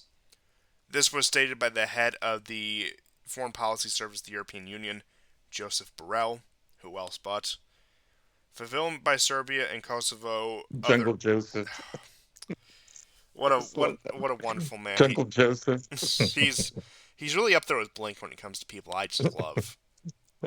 But fulfillment by Serbia and Kosovo of their obligations to normalize relations will become a condition for their integration into the European Union, he noted. And this was a long time coming. Serbia has toyed with the idea of European Union membership for years now. And Vucic has completely disgraced himself. The man will not be able to show his face in public again for the sake of his own safety. I'd be surprised if he even stays in the country after he gets ousted, because that's a matter of when rather than if, and I believe it's also going to be sooner rather than later. And we were saying with the topic of France, the topic Hmm. of Britain, once you go down this path, barring a complete collapse of the system, there's no way out. Serbia is going to be stuck in the European Union. It's going to see the same emigration crisis that its neighbors in the European Union have already seen, such as Croatia and such as Romania, such as Bulgaria, where although emigration from Serbia, like most other former Eastern Bloc countries, is high, it's only going to be exacerbated by the European Union. Because, like I said, we've seen this happen in Romania, we've seen this happen in Bulgaria. Croatia, I think it was. I can't remember the exact statistic, but I think some of these areas reduced in the population since ascension in the European Union by a third, by 33%. So, a complete hollowing out of these nations. And this is all on the hope that the 10% of the population in Kosovo that are still ethnic Serbs will have their just basic right to conduct their lives unimpeded by the supermajority of Albanians. That's assuming that will even be respected. And it was just the beginning of this year. I think it was on Christmas Eve on, of course, the Serbian Orthodox calendar, which would have been January 6th. There was that one shooting in northern Kosovo with the I think that was also a young boy who was hospitalized because of that, much like the case that happened in Bryansk a week or two ago. But these will continue. The seizure and the attacks on Serbian churches and monasteries will continue. I have no reason to believe that, emboldened by this, the Albanian Kosovars are going to back down anytime soon. Once again, they've done this to every neighboring country. Serbia has borne the brunt of it. You have in your own homeland, they encroach more and more eastward as time goes on.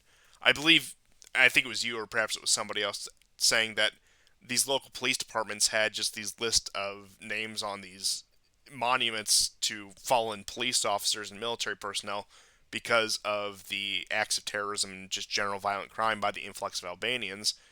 And now you have in Greece, they're starting to try to carve out little pockets there. You see increased Albanian population there, where they, emboldened by the American Empire being one of their favorite proxies, at least in the region, act completely unimpeded. They do whatever they want. They exercise their irredentist fantasies to their extreme. Now, of course, we don't see Albanian troops proper marching into Kosovo or wherever, but they have no problem sending their people there. They have no problem just completely disregarding that border.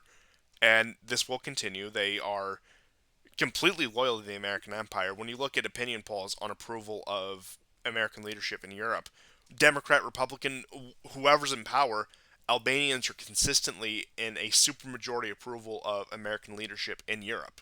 Even the polls don't get that high. Even the polls had some dissatisfaction with. I think the most recent one was conducted under Trump, but even Poland, under its relatively conservative government, and even with its ethnic grievance politics, was not as satisfied with U.S. leadership as was the Albanians. And it's only going to continue. It's likely they're also going on the docket for European Union membership. Now, they've had that can kicked down the road, but if Serbia is going to be admitted in the European Union, then certainly the Albanians are. There's no two ways about that. And really, I mean, it's not going to make much of a change in Albania, but Serbia is a completely subjugated nation at that point, and this all goes back to the humiliation of Russia. If they cannot beat them in the battlefields of Ukraine, they're going to peel off any Hmm. nations that are still in league with them, any nations that aren't outright hostile to them. And this has been the driving force of American policy in the Balkans. Keep in mind, just over the past 3, 4 years, we've already had the issue in Montenegro with them trying to change the language laws, them trying to seize church property that has been under the Serbian Orthodox Church since the 14th century, 13th, 14th century. And it just continues onward and onward. They sow these seeds of really what are destructions of these nations that have really stood the test of time. Now, perhaps they haven't been great powers, perhaps they haven't shaped the course of the world as, say, some of the Western European powers, Russia, whatever. But point being is, these are nations with cultures, they are nations with longevity, and that is just being completely tossed aside by this, I'll just say it, extremely evil policy of the American empire in the Balkans. And look, I don't want to be pessimistic about this. I don't want to be doom and gloom about this, but it's even worse than, say, because look, you have nations like Hungary within the European Union that still conduct themselves in the manner that they do. But combining the question of the European Union with the concessions on the Kosovo question is a complete moral or morale defeats or civilizational defeat, whatever you would like to call it, for Serbians as a long standing nation. Completely undermining just about everything the what past 5 6 centuries have stood for throughout the complete instability of the region. And perhaps I should be handing it over to you as somebody who actually has far more of a connection than I do. But after centuries of struggling against greater powers, only to have this happen. Yeah, I mean, this is a power that they could not overcome, and uh, I think after the bombing of Serbia, eventually we were going to find us at this point of decision making, and Vucic has tried this balancing act for some time now, and it's not. It has not worked out. Now, there was a trade deal from a couple of years ago, and in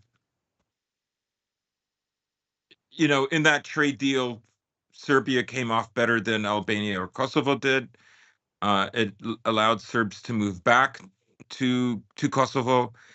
Of course, the problem is there's such a small minority now. I mean, there were even when the war started, but NATO really has not kept its bargain. It allows, shootings and intimidation of Serbs to continue. It was never serious about it. 2004 was when Albanians began burning churches in Kosovo. And of course, Kosovo is extremely important for the Serbs. In many ways, they consider that to be like an integral part of their entire identity. It's sacred land for them. Um, so I think, after 1999, maybe this was inevitable, maybe it wasn't. But I would say that the war in Ukraine, in many ways, has accelerated this path because part of it is, you know, a part of the reason for this is also optics, right? Uh, you can look at candidates for the EU as being unqualified for the last 15 years. There are countries that are in the EU that are no better off than when they were not in the EU in post-Soviet times in the 90s. Um, you take countries like Bulgaria, Romania, where like corruption is enormous, right? Um, you're supposed to believe Montenegro and Macedonia are like worthy candidates for NATO. No, these are optics. This is fury for not defeating Russia.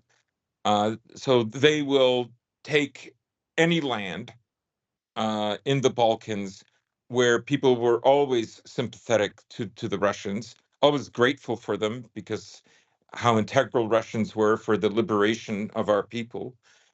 And that's what this is about. Um, it's not that Vucic can help or not help Russia, or will, you know, do sanctions or not do sanctions, or will or will not export some of its missiles through third parties to Ukraine.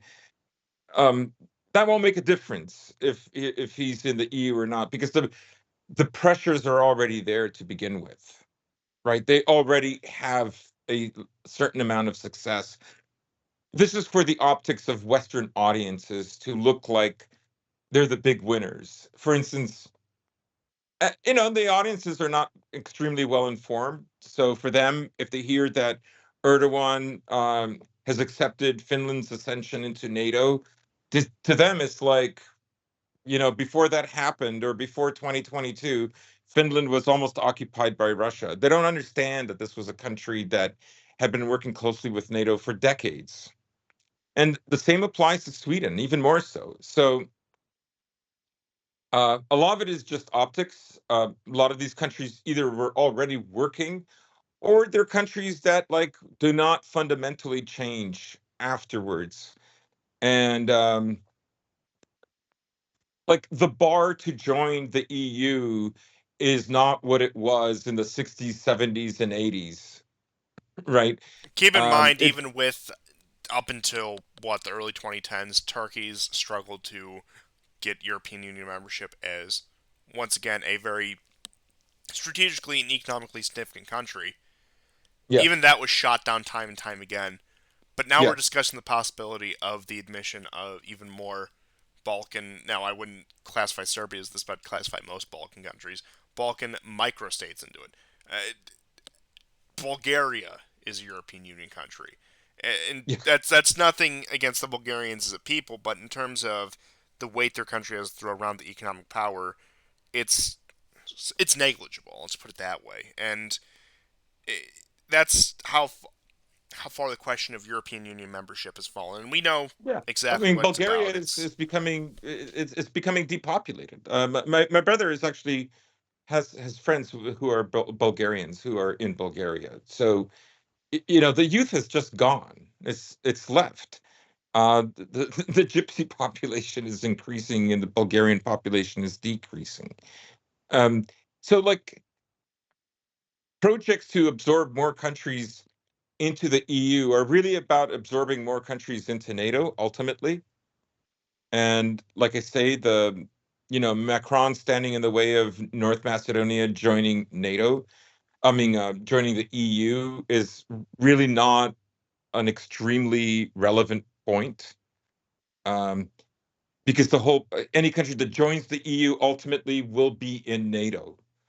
There are exceptions, of course. Austria is an exception. Norway is an exception. But those countries had made those decisions decades and decades ago when there was still a Soviet Union. So they're distinct in that sense. I'm talking about Eastern European countries in the former Warsaw Pact or just outside of it, like Yugoslavia. So uh, none of these countries, sadly, will ever have the strength to be ever fully independent countries. Croatia dumped their own currency for the EU, for the euro. So their fate is sealed. They will have to go along. If they resist, pressure will be applied. And the next place I assume that they're going to apply a lot of pressure will be Hungary. But the whole situation in Kosovo is really it's a humiliation ritual that the West is enacting on Serbia. That's what this is. Uh, they're never going to be serious about protecting the rights of Serbians in Kosovo. Um, and it's the Americans who made this happen. There's no one else to blame. There is no other sovereign entity in Europe. If you want someone to blame, that's America. once again nobody has the authority to call shots like that, and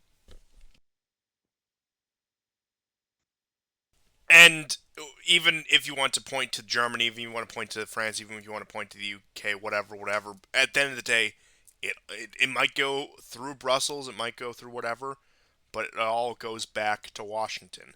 That is where the decisions are being made. Now, they may delegate some more minor decisions to London, Brussels, Paris, Berlin, etc., but when it comes down to what actually matters, when it comes down to what actually needs to be done, that's all going through Washington, and there's really no two ways about it.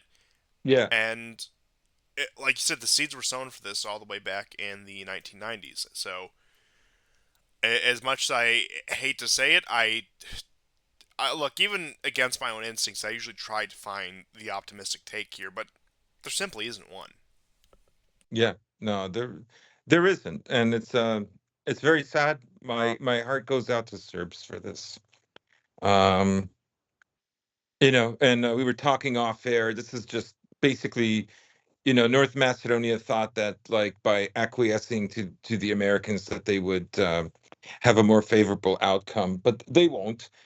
This will mean Albanians who are actually leaving Macedonia more so will nonetheless have more minority rights over ethnic Macedonians in their own country. Um, that's what will happen. The other thing to keep in mind is if you look at, let's say, the six largest supermarket chains in Serbia. Ah, yes, I They're was just all about to get owned. to that, and I do Yeah, oh, have yeah, yeah. some. Oh, go ahead, go ahead. I don't want to take that Yeah, away I from you. do Go ahead. I do have the more uh, intimate details on that. So taking Hmm. a look Hmm. here, this was from New Resistance on Telegram, and the Maxi slash Tempo is one of the largest retail food retailers. They have about 20% of market share. They are Dutch owned. Idea slash Mercator is 16% market share from Croatia. Gomex is 15% of the market from the British. Amman is 10% of the market from Jordan. And at this point, we've seen food prices have doubled across staples like meat and eggs, vegetable, juice and fruit, dairy products, etc., etc. And most countries are not food self-sufficient. It just is the way the cards are shaking out. I believe there's only about 5 or 6 in the world that are food self-sufficient.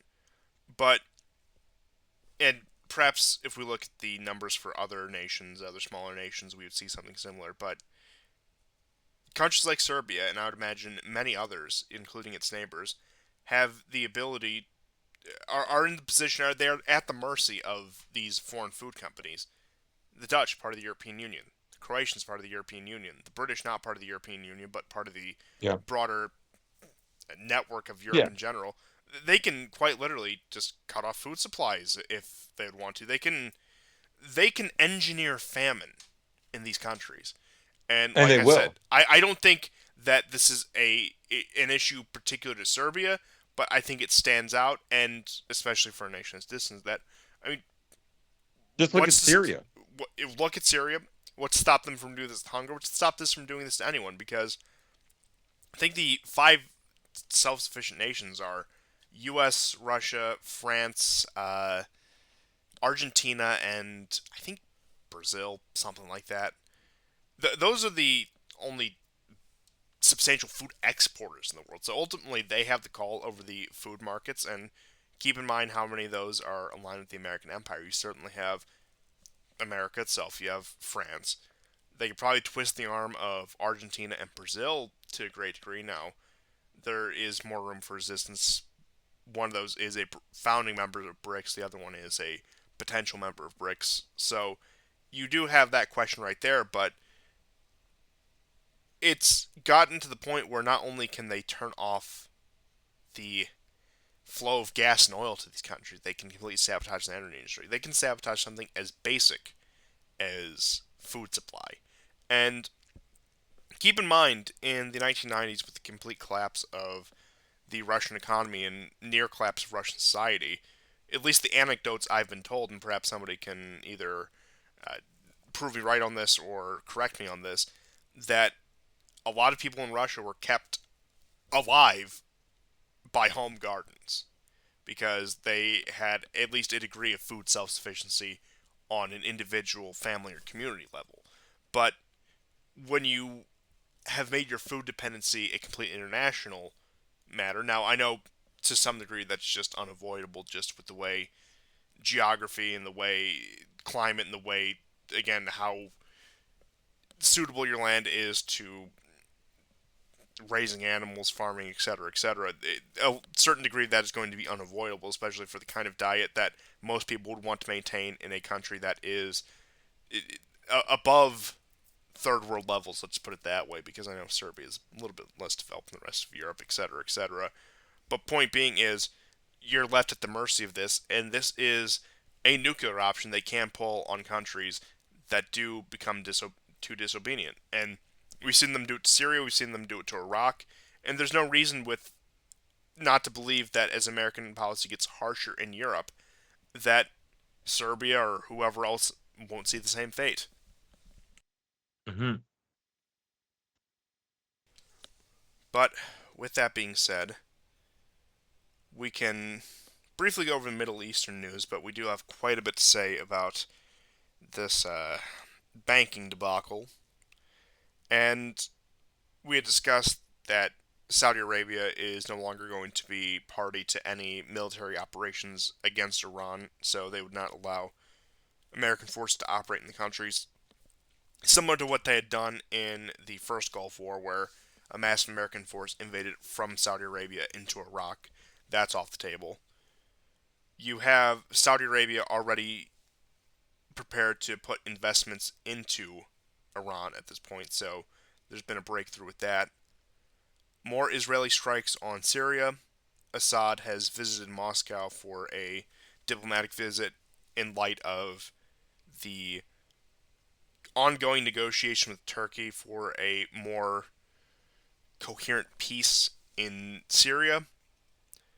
Netanyahu has said that he will not contact Biden until he receives an invitation to the White House. So Netanyahu, with his current political troubles, is having a strained relationship with the current president as it stands.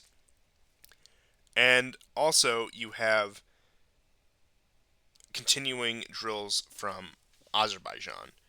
And just to give more detail on that, Turkey and Azerbaijan have held more than 20 joint military drills since the 2020 war. Russia and Iran have offered Armenia multiple times since 2020, yet Pashinyan has refused all of those. And with the 2020 war in Nagorno Karabakh, a large part of the reason the drones were overwhelming the Armenian forces and the Armenian aligned forces is because after the 2018 color revolution in Armenia, they refused multiple times to allow integration and upgrade of air defense system by Russia, which led to a complete falling behind it. That, and keep in mind the Russians, who had the experience of countering Turkish manufactured drones and frankly Israeli manufactured drones in Syria time and time again, with constant attacks on Latakia from about 2018 2019. So they had an understanding of what they were doing. Fundamentally, they're a wealthier country with far more military power behind it, but Armenia refused again and again. And really, I would say, just to tie things back together, what we see in Armenia is a far more drastic version of what's happening in Syria right now. But fundamentally, there are two nations going down the same path, and that is the path of what can really only be described as self erasure. Yeah. You know, it literally looks like they have a coup within their own country to sabotage their country for the sole purpose of just not uh, you know, um, siding with Russia. Just to have some stake for the Americans in the Caucasus.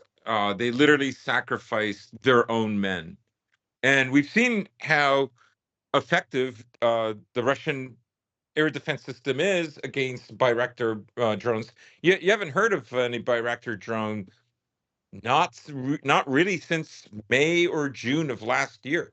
That's because the Russians figured out how to down them. You had that attack on Crimea, the same night that the terrorists went into Bryansk and killed those two old people and wounded children.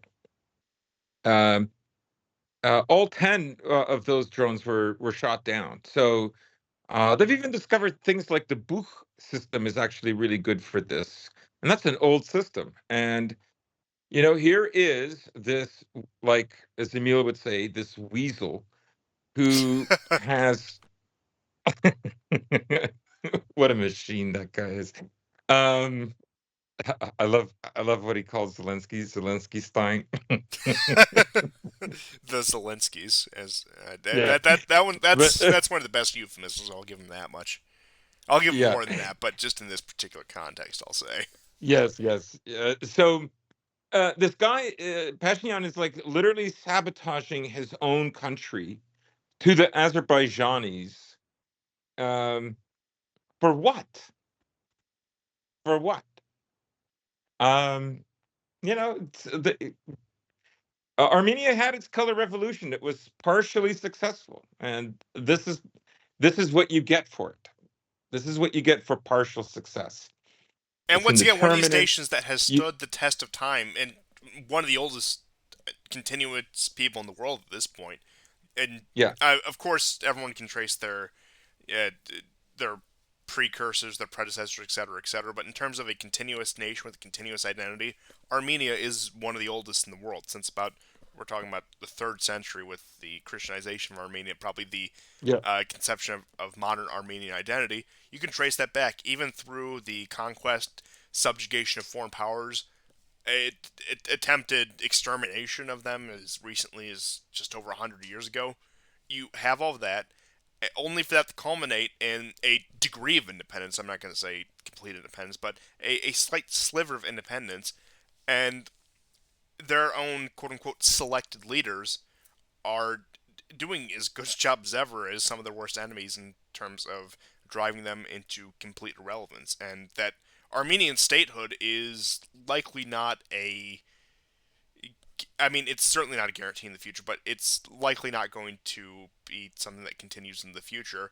By the end of the century, there probably will not be a state in the world called Armenia.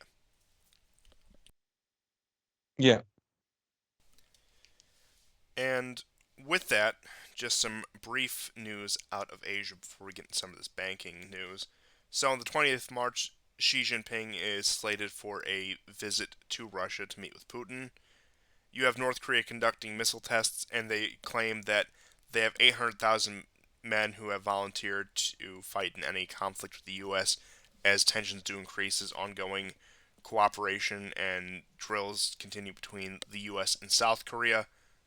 But getting on to the banking crisis. So, to update on this, you've had Silicon Valley Bank completely fall through, and that has had cascading effects into what are the regional banks of the United States. These are banks that may operate in, say, the Midwest, out west, the South, New England, just these smaller banks that aren't, for example, something like a J.P. Morgan or a Bank of America or whatever else that most of the locals do their business through just with their personal checkings and savings accounts. And these have seen nothing but constant decline within the stock market. There has been a complete panic. Biden came out and gave his everything is under control speech, which that when those kind of speeches are given with the level of competence and confidence in American leadership, that can only be understood that everything is not fine. That was to try to smooth over any panic, but just a day after the Silicon Valley Bank fell through, you had that was on a Friday, and then you had the next morning on a Saturday because banks are still operational on Saturday, even though they might do half days, whatever. Just massive lines outside of several banks across the country with people trying to completely withdraw their savings, the potential run on a bank. You have, of course, as I said, Biden came out and he was saying everything is fine, everyone can calm down, everything is protected. Now, keep in mind, FDIC, which we'll see if it really can do what it says when push comes to shove, guarantees up to 250,000 in terms of losses if there were to be any sort of banking crisis. Now, that's plenty for the savings of the average American. Now, that was implemented in the 1930s when $250,000 was far more. That was you're talking Hmm. about ensuring the wealth of the wealthy as well. But like I said, we'll see if that insurance will actually come to fruition if that is the case. But it does look like right now the potential for a lot of these smaller regional banks to go under and be incorporated into the larger banking establishments of the big three, big five. Like I said, the J.P. Morgan, Bank of America, et cetera, et cetera. And while I wouldn't say they deliberately tanked this Silicon Valley Bank or Signature Bank, I will say they're taking full advantage of the situation. I do think they're going to use this as a way to deliver the final blow to a lot of these smaller regional banks and bring them under the control of the massive banking corporations in the U.S. What they've done to just about every other small business, and of course, getting into the banking industry is notoriously difficult as well due to a lot of the regulations. Now, a lot of people hear regulations on banks think that's a great thing. Well, once again, forgive me for bringing out my libertarian priors once again. You see time and time again with a lot of these regulations, they are to protect the people at the top of the industry, with the way they're applied at least, that this is something that bars out the smaller competitors. And it's really a miracle that at this point, that in 2023 we're still talking about smaller regional banks in the United States, that people are still able to do their banking on a more local level as opposed to these national conglomerations. But whether this crisis is another 2008 or not, I believe the aim at this point, certainly the response will be to crush any last form of independent business in the banking sector and bring it under the major banks. And keep in mind that this all comes back. You can bring this all back around to the question of people having their bank accounts frozen for, let's just say, participating in the wrong political demonstrations. Now, that applies both on this side of the border and also north of the border, as I'm sure you can certainly attest to, as well as high profile figures who may have said or done some controversial things, having their bank accounts frozen, etc., payment processing that goes to the banks, whatever. And as you eliminate these smaller banks, which I'm not saying they're completely immune to that, I'm not saying they wouldn't apply the same sort of measures to conform to the civic religion that the larger banks would, there's still a possibility a lot of those things could go under the radar. But now we're looking at a consolidation once again, like all other American industry, like every other quote unquote small business. I don't necessarily want to call these regional banks small businesses, but smaller businesses. They're all being brought under the umbrella of just a handful of larger organizations into, I guess they would call that the oligopoly, where you have not just one force in control of the market, but just a handful of forces that, I mean, effectively function as a cartel. They, while they are in technical competition with each other, they don't tread on each other's territory generally. They have a general understanding about that, and just a complete, just the further degradation of economic independence for the average person at the end of the day is what this really comes down to. Yeah, I mean, Yellen was questioned by, I believe, one of the congressmen and said, why is it that the small banks suffered this way, but not the large banks? Because what's happening is you have, some fairly large investors who use local banks, and they're being dissuaded. And I mean, she really didn't have a very good answer until she said, like, well, um, because they're larger banks, essentially. And he said, no, that's not the case. It's because smaller banks will not don't have insurance, when technically it's easier to insure them than larger banks. So it's really about scale. It still is to some extent about too big to fail, although we've seen the contrary to that. But you could just look at that process as part of a consolidation of within the kind of consolidation that you're describing. And um, so yeah, small banks are not going to get bailed out. Now, there was a very good stream on Academic Agent this Tuesday with several of the guys, including Dark Horse, that were talking about um, the situation with the Silicon Valley Bank and how it happened, and to stave off uh, inflation, the Fed decided it had to increase the interest rate. But the nature of Silicon Valley Bank, of course, is because it funds so many startups, right? Um, Something like 80% of people who have accounts in it, they have millions of dollars, which is not the case with other banks. And one of the difficulties banks are finding, in a recession, during times of stagnation or keeping the interest rate low is that your money being parked in these banks is not making like a lot of extra money. And so any place that rewards you with, even 1% more interest, I mean, it doesn't mean anything if you have like 50 grand, but if you have millions upon millions, well, it could. So, uh, the way Silicon Valley Bank unfolded was there was this WhatsApp group, and you had people saying, "Yeah, I'm leaving," and you had one person after another leaving, and then it eventually collapsed it. So, And um, perhaps the biggest loss of all was those 500 Israeli tech startups. yes. Did you hear about like a billion being pumped in to save some Israeli accounts? Make Makes sense. Well, The that's the Economist, the Economist.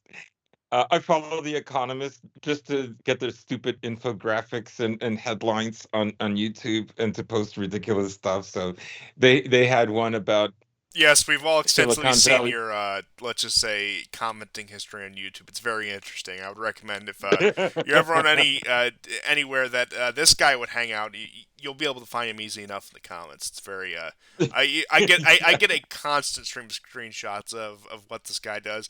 Look, without Twitter, he's even more of a menace. I'll just put it that way. Yeah. So they had one about Silicon Valley Bank, and I wrote, "I just hope Israel survives after this."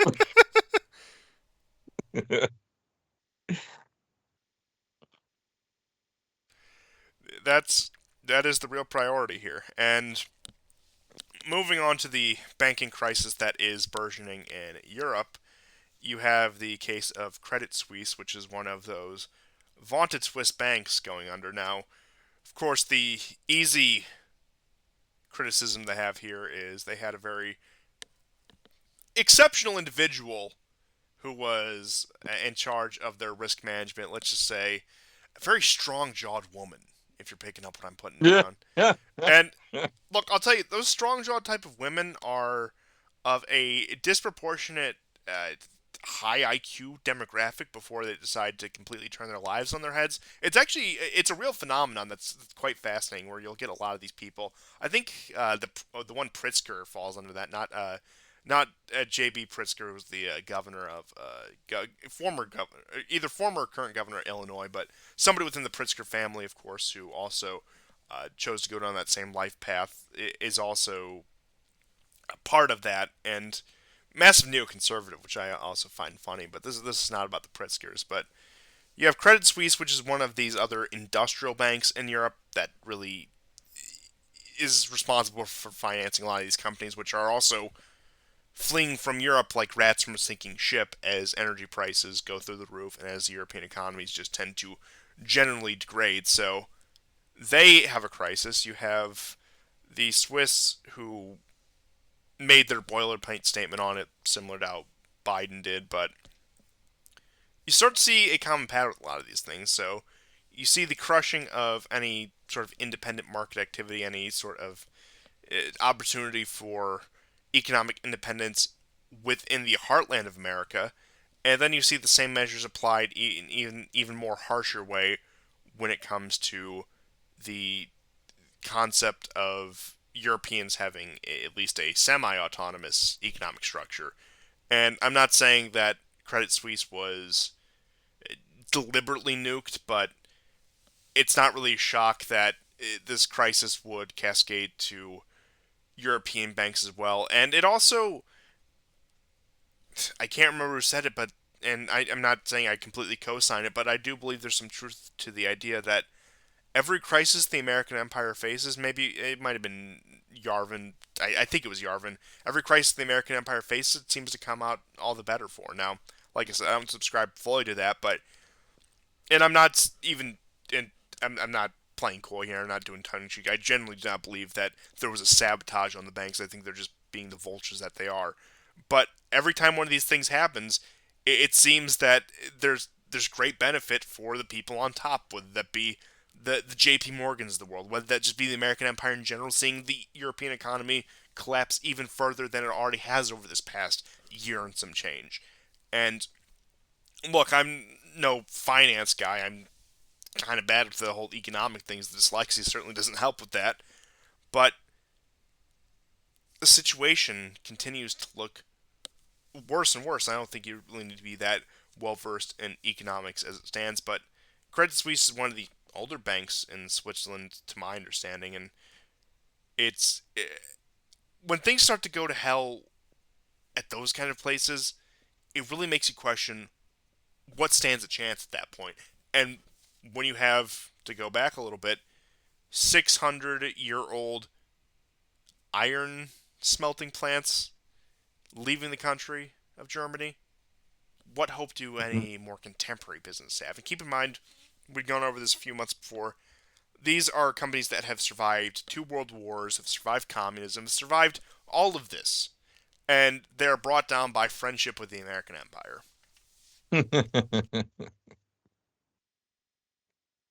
Yeah. Enjoy.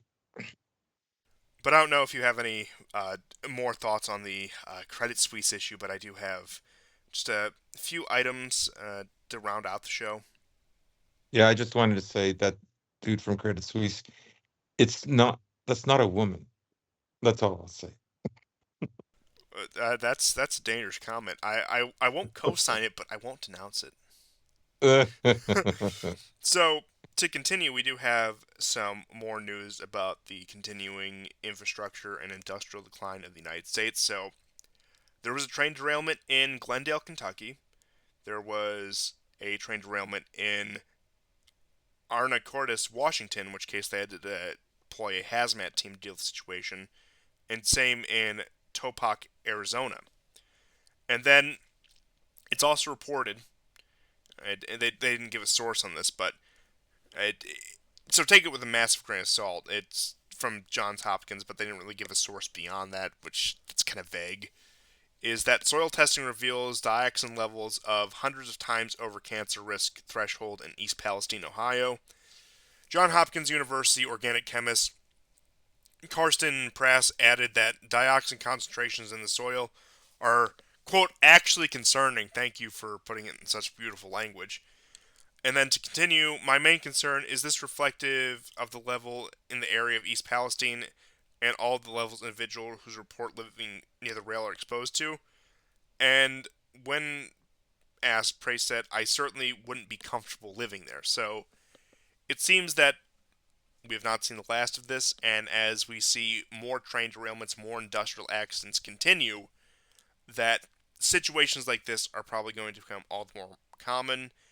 And if we're to take these contamination levels, if we're just going to believe them outright, which for the sake of argument we will, there's no reason to believe that this is not hundreds of times over a safe level in, for example, the Ohio River, a water source to millions of Americans, and of course the other ecological effects that would have to the animal life both in the water and that rely on the water itself. So this will likely, and I'm just going to say will likely at this point, if we're to believe this report, going to be something that is going to haunt this area of the country for decades. And it's really, I think it's probably too late for any sort of realistic assistance. I would just say if you live anywhere close to East Palestine, if you have not already, leave. There's nothing to be gained by staying there. You're just risking your own life for what at this point? So, I look, I haven't been in this situation myself, but I would just say get the hell out of there if you have the opportunity to, because it's not going to get any better when it comes to something like that. So that is our industrial accidents update, which do continue. And then we just do have some, I can't believe I'm saying this already, news about the 2024 election. So Trump has said on his what is it? What's his Twitter knockoff? Truth Social? Is that it? Yeah, yeah, He goes through yeah. so many. I can't remember. I know he's back on Facebook and YouTube. So There's hopes we could see a Trump Twitter return, which, say what you will about the guy, it would be entertaining in the mildest, to say the least.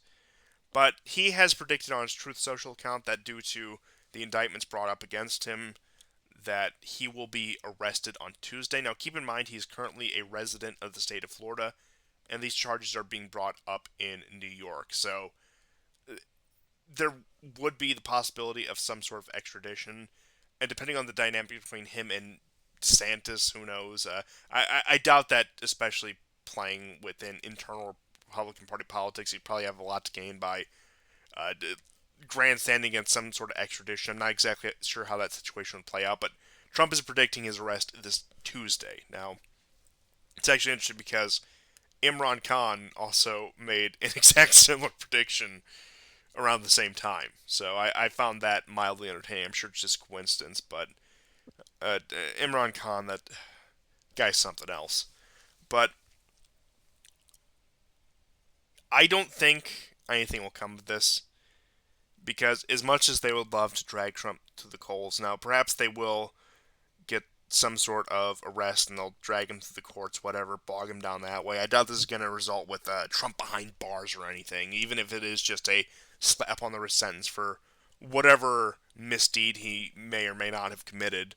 But it's going to be, once again, political song and dance. There's not really much to be expected of this. But more interestingly, there was a segment on Tucker Carlson last week regarding questions to the announced Republican candidates on the war in Ukraine.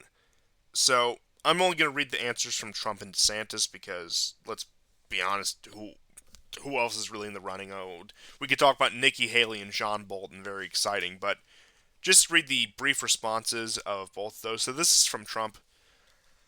Like inflation and numerous other self-inflicted wounds and mistakes over the past 2 years, Russia would definitely not have raided and attacked Ukraine if I was your president. Trump's answer goes in the direction you'd expect, but I'll just read in full here. In fact, for 4 years they didn't attack, nor did they have an intention of doing so as long as I was in charge. The sad fact is that due to a new lack of respect for the U.S., caused at least partially by our incompetently handled pull out of Afghanistan, and a very poor choice of words by Biden explaining the request and intentions, Biden's first statement was that Russia could have some Ukraine no problem. The bloody and expensive assault began and continues to this day. That is all history, but how does it end? And it must end now. By and he wrote this in, so he put now in all caps, the whole exclamation point, much like the way he tweets. Start by telling Europe that they must pay at least equal to what the U.S. is paying to help Ukraine. Well, there it is.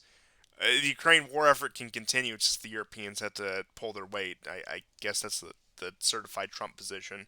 And believe it or not, he actually has the best answer out of all of these. It's frightening. Well, not so much frightening, but discouraging.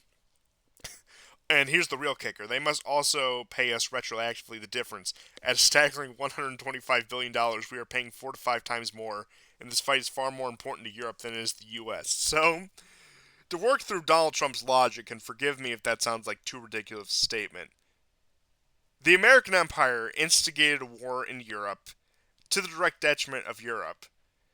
And Trump would get in office, now I doubt he would actually see this through, demand that Europe pay back for the amount of aid that the U.S. has sent to Ukraine because Russia is the security threat for Europe, who Mm. previously, at least in the case of Germany, extrapolating to the entire European Union, had a very comfortable deal when it came to energy trade with Russia. So that's the logic he's going on. This guy is considered the quote unquote anti-war answer, and the sad part is he is.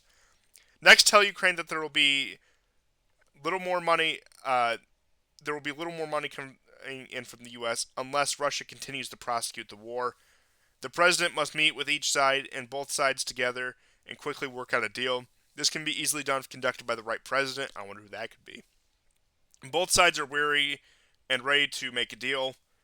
The meeting should start immediately, and there is no time to spare. The death and destruction must end now. All caps again! Exclamation point. Properly executed, this terrible and tragic war, a war that should never start in the first place, will come to a speedy end. All caps, God bless America! Exclamation point.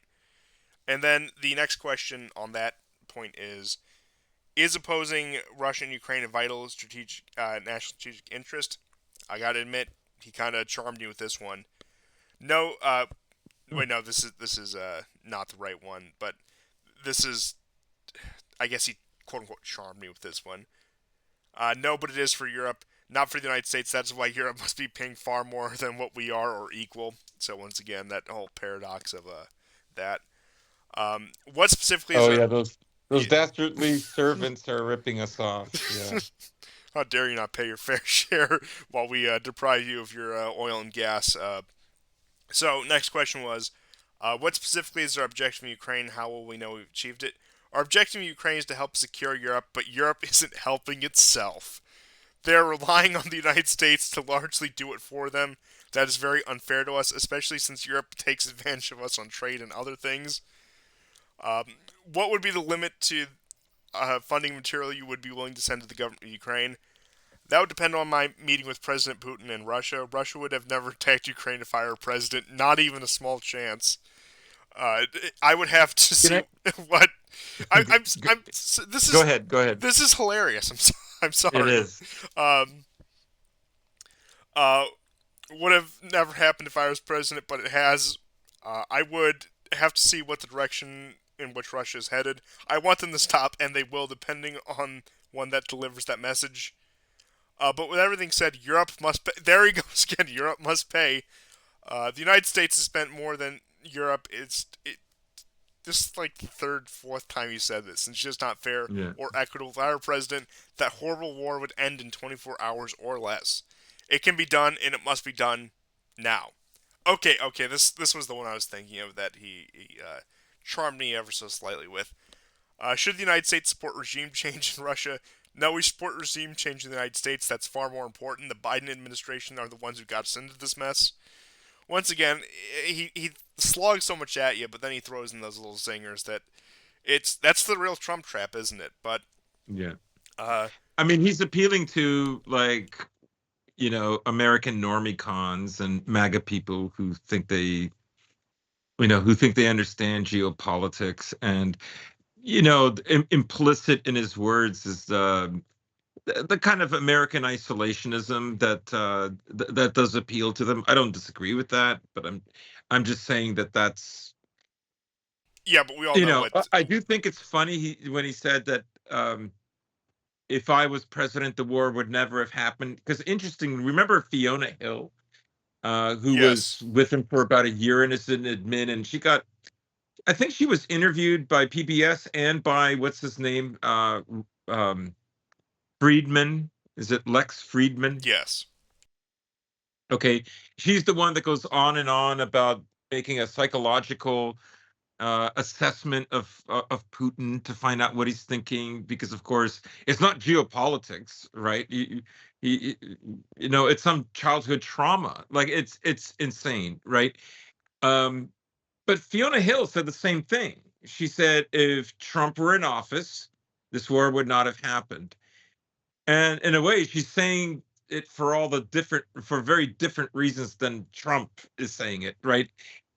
He thinks like he would have been tough on Russia, but he would have been able to work out diplomatically something with Putin that would have carried on the status quo of the Minsk agreements, for another decade or whatever, right? Minsk Three, sponsored by I'm not Donald J. saying that's Trump. not impossible, but I just find it funny because like Fiona Hill's angle is, no, that jerk wasn't doing enough to start the war. That's why it wouldn't have happened. Um, A very implicit so admission. yeah. So I just thought that was funny. Oh, I certainly agree. And just to round out Trump's response here, given that Russia's economy and currency are stronger than before, do you believe U.S. sanctions have been effective? No, they have not been effective. Just the opposite. They drove Russia, China, and Iran into an unthinkable situation. Very reasonable take, all things Hmm. considered. Do you believe the United States faces the risk of nuclear war with Russia? It depends on who the president of the United States is. At the moment that Biden is Yeah. president, absolutely. He says and does all the wrong things at the wrong time. So, to continue to slog through this, that's the Donald Trump answer. Now, The only other realistic Republican contender is DeSantis, so we will read what he has to say. While the U.S. has many vital national interests securing our border, addressing the crisis of readiness within our military, and achieving security and independence, and checking the economic, cultural, and military power of the Chinese Communist Party, for some reason they have to just differentiate between China as a nation state and China as just the party as if they're two separate entities. But becoming further entangled in a territorial dispute between Ukraine and Russia is not one of them. The Biden administration's virtual blank check of funding this conflict for as long as it takes without any defined objectives or accountability distracts from our country's most pressing challenges.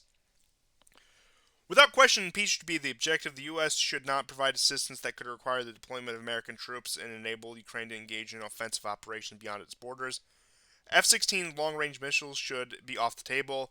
These moves would risk explicitly drawing the United States into conflict and drawing us closer to a hot war between the world's two largest nuclear powers. That risk is unacceptable. A policy of regime change in Russia, no doubt popular among the DC foreign policy interventionists, would greatly increase the stakes of this conflict, making the use of nuclear weapons much more likely. Such a policy would neither stop the death and destruction of the war, nor produce a pro American, Madisonian constitutionalist in the Kremlin. History indicates that Putin's successor in this hypothetical will be even more ruthless. The cost to achieve such a dubious outcome would become astronomical. The Biden administration's policies have driven Russia into a de facto alliance with China. Because China is not and will not abide by the embargo, Russia's increased foreign revenues while China benefits from cheaper fuel. Which, I mean, getting into the Russian Chinese fuel prices is not exactly accurate, but what more can you expect from these people? Coupled with the international depletion of the strategic petroleum reserves, support for the left's New Green Deal, Biden has further empowered Russia's energy dominated economy and Putin's war machine at Americans' expense. Our citizens are also entitled to know how the billions of U.S. taxpayer dollars are being utilized in Ukraine. We cannot prioritize intervention in escalating foreign war over the defense of this homeland, especially as tens of thousands of Americans are dying from narcotics smuggled across our open borders and our weapons arsenals, critical for our own defense, are being rapidly depleted. Now, I will preface this with something I've said before. I'm not taken in by DeSantis at all. I think he is uh, the exact controlled op that he would be. But in at least his public statement, it is far less honestly objectionable than Trump, which I think is a bit of a strange position to find myself in. Now, of course, he had the dastardly Chinese threat that is clearly out there. That it's not the declining of own American power. It's just that China, by supernatural forces, managed to claw its way to the top. Whatever, whatever. But point being is his point on the F-16s and the long-range missiles. Once again, we'll see if he'd actually live through to a promise like that, if he even comes to office. That is, but that was a far more substantial ref- repudiation than what Trump gave of the Ukraine war. A lot of it was Europe needs to pay, and trust me, guys, I would find a deal. Trust the plan. Going back to trust the Yeah, yeah, plan, yeah, there it is yeah, again. And yeah. his answer on while Trump's answer on regime change was much more charming about DC, DeSantis once again gave a much more fleshed out, coherent answer as why any attempted regime change in Russia would actually be disastrous, even from real American interests. But like I said, I don't take either of them at their word, and you would be wise to do the same. But I do think it's strange, and of course, the American populace wants the quotes, they want the sound bits, which is why Trump will probably be more popular. But I mean, this is the position they have to take. The war has become Biden's war. Of course, I don't think that either of them would be as fervent with the war, even just down to the reason that they want to focus more on the Chinese question. But at the end of the day, not much would change. You could see a scale back. You could see some sort of temporarily brokered peace, like we had discussed previously, with the possibility of them trying to carve it out, and with the Pentagon saying that Ukraine might have to negotiate if they haven't seen any significant gains by autumn. But I would say, while it is of interest just to put on the record, I wasn't really too shocked or surprised by anything said by either of them. And like I said, I'm not going to go into Nikki Haley, John Bolton, or Mike Pence because it would just be a waste of everyone's time. Yeah, yeah. I mean, I think it's he knows his crowd. I mean, that's the one thing you can always say about Trump is he knows his audience really well.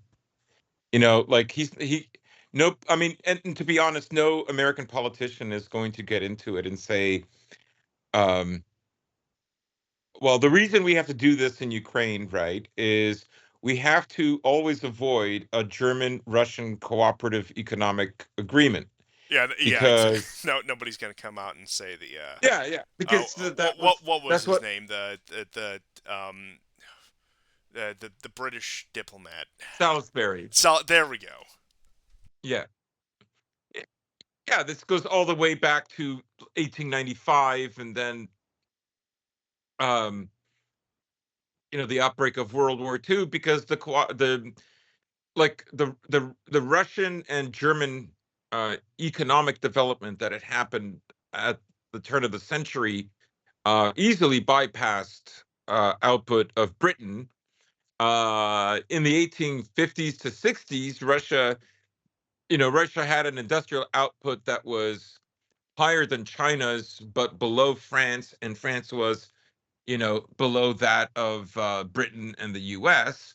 But Russia always punched well above its weight, and that is why that there had to be a World War One, so that there could always be some kind of an Anglo influence over Europe, and it's essentially the same thing that's happened now, right?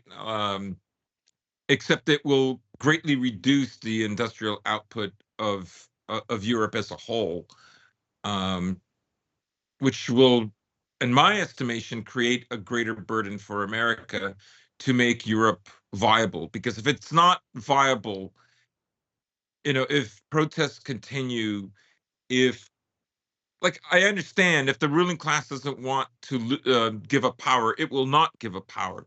It will set up gulags if it has to maintain power. It will do it. So there isn't like some populist tipping point. The only tipping point is when that political class just isn't really into ruling. It doesn't have a strong enough will to power. Then that's when it loses.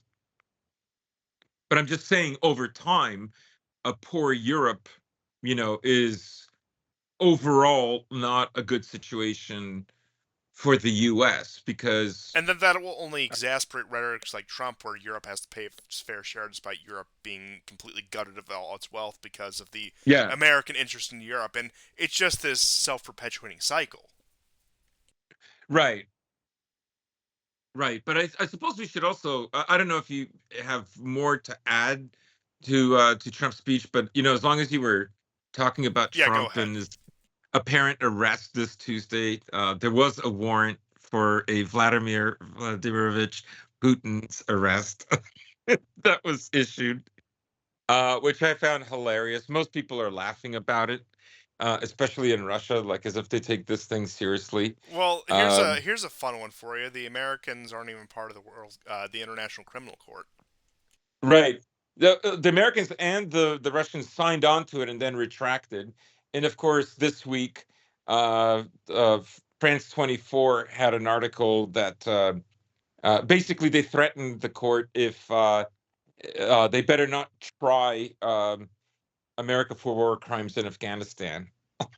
So it was a threat as well. It's just hilarious. So nobody takes this court. I mean, normies, of course, take this court seriously, and but I do think it's interesting that that this has happened because I think it's there to drown out a story that has come out from the UN. Now, the UN came back with findings. Is there a genocide in Ukraine against Ukrainians? And their findings are no, there isn't. And they looked at the region of Malaya Rogan in the Kharkiv region, and they looked at Dimitrovka in the Kiev region. Uh, but instead, they said it was actually Ukrainians who were using cluster bombs against civilians, which is true, which they have been doing for a very long time. Um, so Bucha is not, according to the UN investigation, because remember they resisted the early on. Ukraine would only allow the British to investigate. The UN has investigated Bucha, and they have not determined that there was some kind of a mass grave, a mass killing of Bucha civilians by Russians. Well, was it Butcher or was it another one where they claimed that the marked graves with proper burials were mass graves? Oh, so that was around Izium. Yeah. This is another area where the UN has said that it was actually the Ukrainians who were firing cluster bombs. It's so ridiculous. Mariupol is another example. They literally, like, yeah, they did a mass grave. They set up crosses. They put the year that they were born and the year that they died, and they put their name. Like, that's right. The Russians did this. Like, why didn't they do it like the Ukrainians, where they just dig a pit and kill the people and throw them in and bury them? Like, why wouldn't they do that? I mean, you have to admit, as far as genocidal maniacs, the Russians at least have more class, right? Oh, absolutely. So I thought that was I thought that was hilarious. But yeah, I think that's they created a nothing burger because the UN has not ruled in their favor. They don't like it. Now I still maintain that the UN, think of it like a Seymour Hersh, right? It has a certain amount of autonomy, and the reason it's there is when things aren't going well, according to American foreign policy, and an American foreign policy can be very flexible because it has two oceans from everyone else around the world, so it can shift. And so, when you start to see these uncomfortable truths coming out the last few weeks, in a way that is there to speed the narrative along, that we can switch now, we can go in a different direction, and that's okay. So the UN finding that there isn't anything out of sorts, that in fact the Ukrainians were shelling Ukrainians, or their own people, or areas where Russians were, um, that doesn't bode very well for Ukrainians, but it's also there, I believe, to shift the narrative in the same way that the media was very quiet about Seymour Hersh when it came out, and so they had their cockamamie story last week, which was almost 1 month after, and everybody knows it's ridiculous. But in it, the articles that did come out are also critical of the Biden administration and how they handled the war. That's what I mean, right? Like, it's kind of like a false opposition, but it doesn't matter whether the opposition knows it's false or not. It's there to, create avenues of narrative escape, if you understand what I mean, if I'm making Yeah, myself clear. they're a good out for things. They can point to them when they need somebody to be a quote unquote neutral observer and say, Yeah, we don't have to worry about that anymore. We have to worry about this now. Whatever, whatever. And yeah, I did want to return back to the absolute joke of the International Criminal Court warrant, that what they had charged him with in particular, out of everything yeah, in this war, was the yeah, evacuation of 17,000 children, or minors in general, from the Donbass.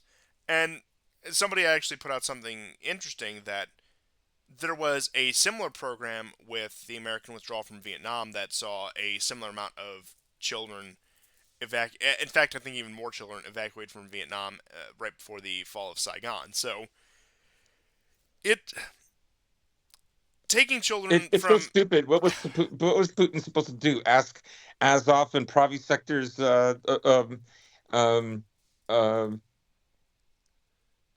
if it's okay for him to remove should he have checked with Azov first? Putin takes in Should he have gotten refugees who aren't their fighting age permission? males, and he gets declared a war criminal. It's funny how that Yeah, works. yeah. It's sick. It's so sick. It's so sick. Yeah, I would reference anyone that Levi Goodman had an interesting tweet about this, where it's like live feed of the International Criminal Court, just a circus tent. um, Yeah, yeah, but it's a joke. Nobody take like you said, nobody takes the ICC seriously. But as for the much more substantial UN story, that is not shocking. Although I will say an interesting reaction is that a lot of the people who have become complete ideologues on the Ukrainian question have a now shaken confidence in the UN because the UN did not affirm what they have been yeah, told since February of yeah. last year. Ukrainian Telegram is furious. And like I said, I'm not here to put great stock in what the UN says, but it is that good tool of diversion where all of a sudden we don't have to discuss what was the hot button issue just 6 months, a year ago. Yeah, And I wouldn't be surprised if this is a joint announcement, so to speak, yeah, with some sort of announcement.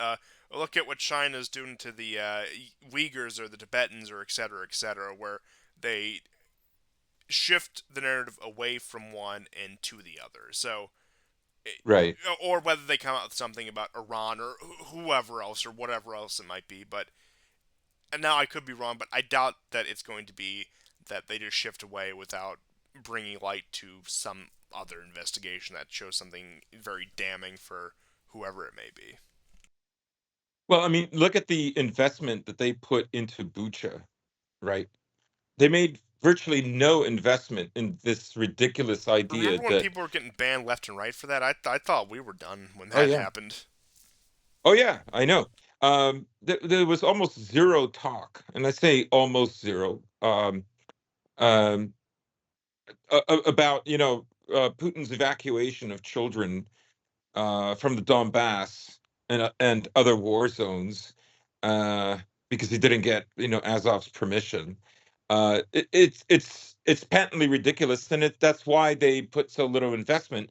But I think because both those things, because both those announcements came within 24 hours of each other, um, it had to be done, right? You had to charge Putler with something because you didn't get Bucha and Irpin, and instead you actually got even more damning evidence of the Ukrainians shelling civilians with cluster bombs, and those pedal bombs is mentioned in the report. So um, yeah, it's and then the media will hype one and not the other. It will pretend like the findings didn't were never released, as if the only story was Hitler robbing Ukrainian children.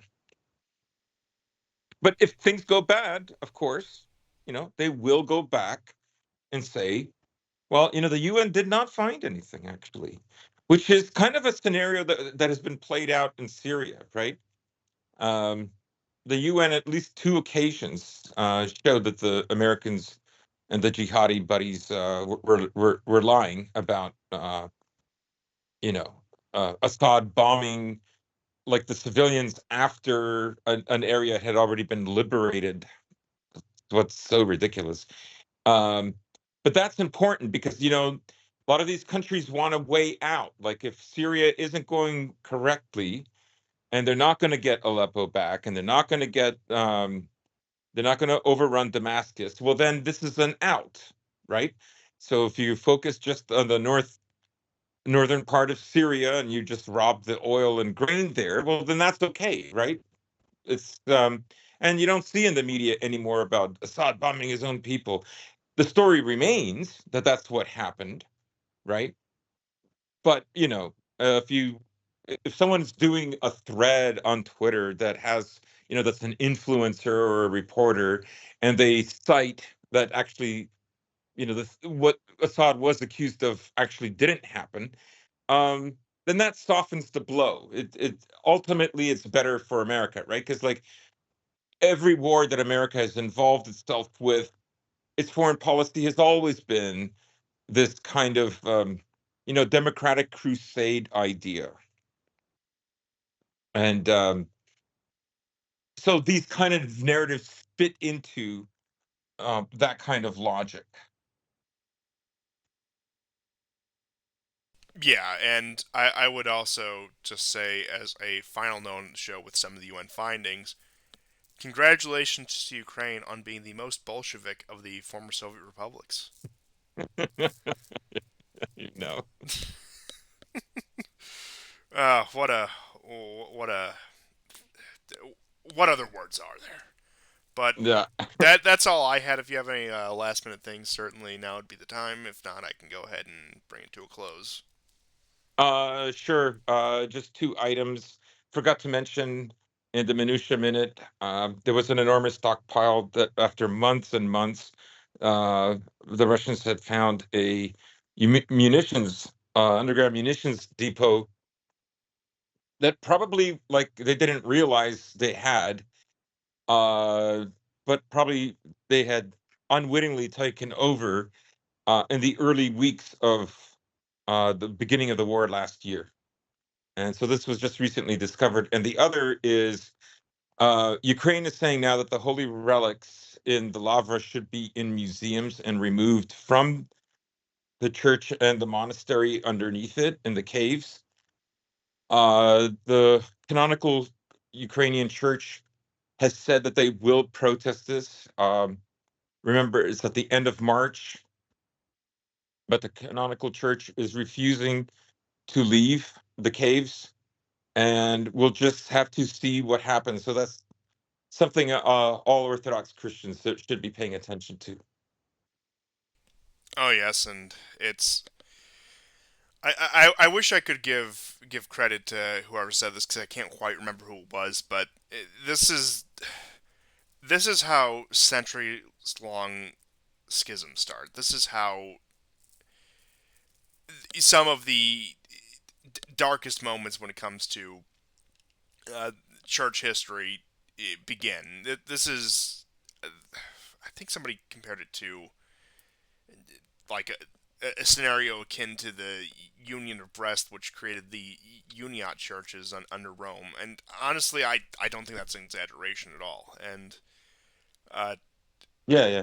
that's all I can say is it just pray that this is resolved because this is this It's going to get very bad. it's going to get very bad, and I have really no other words for it. And of course, the usual suspects will be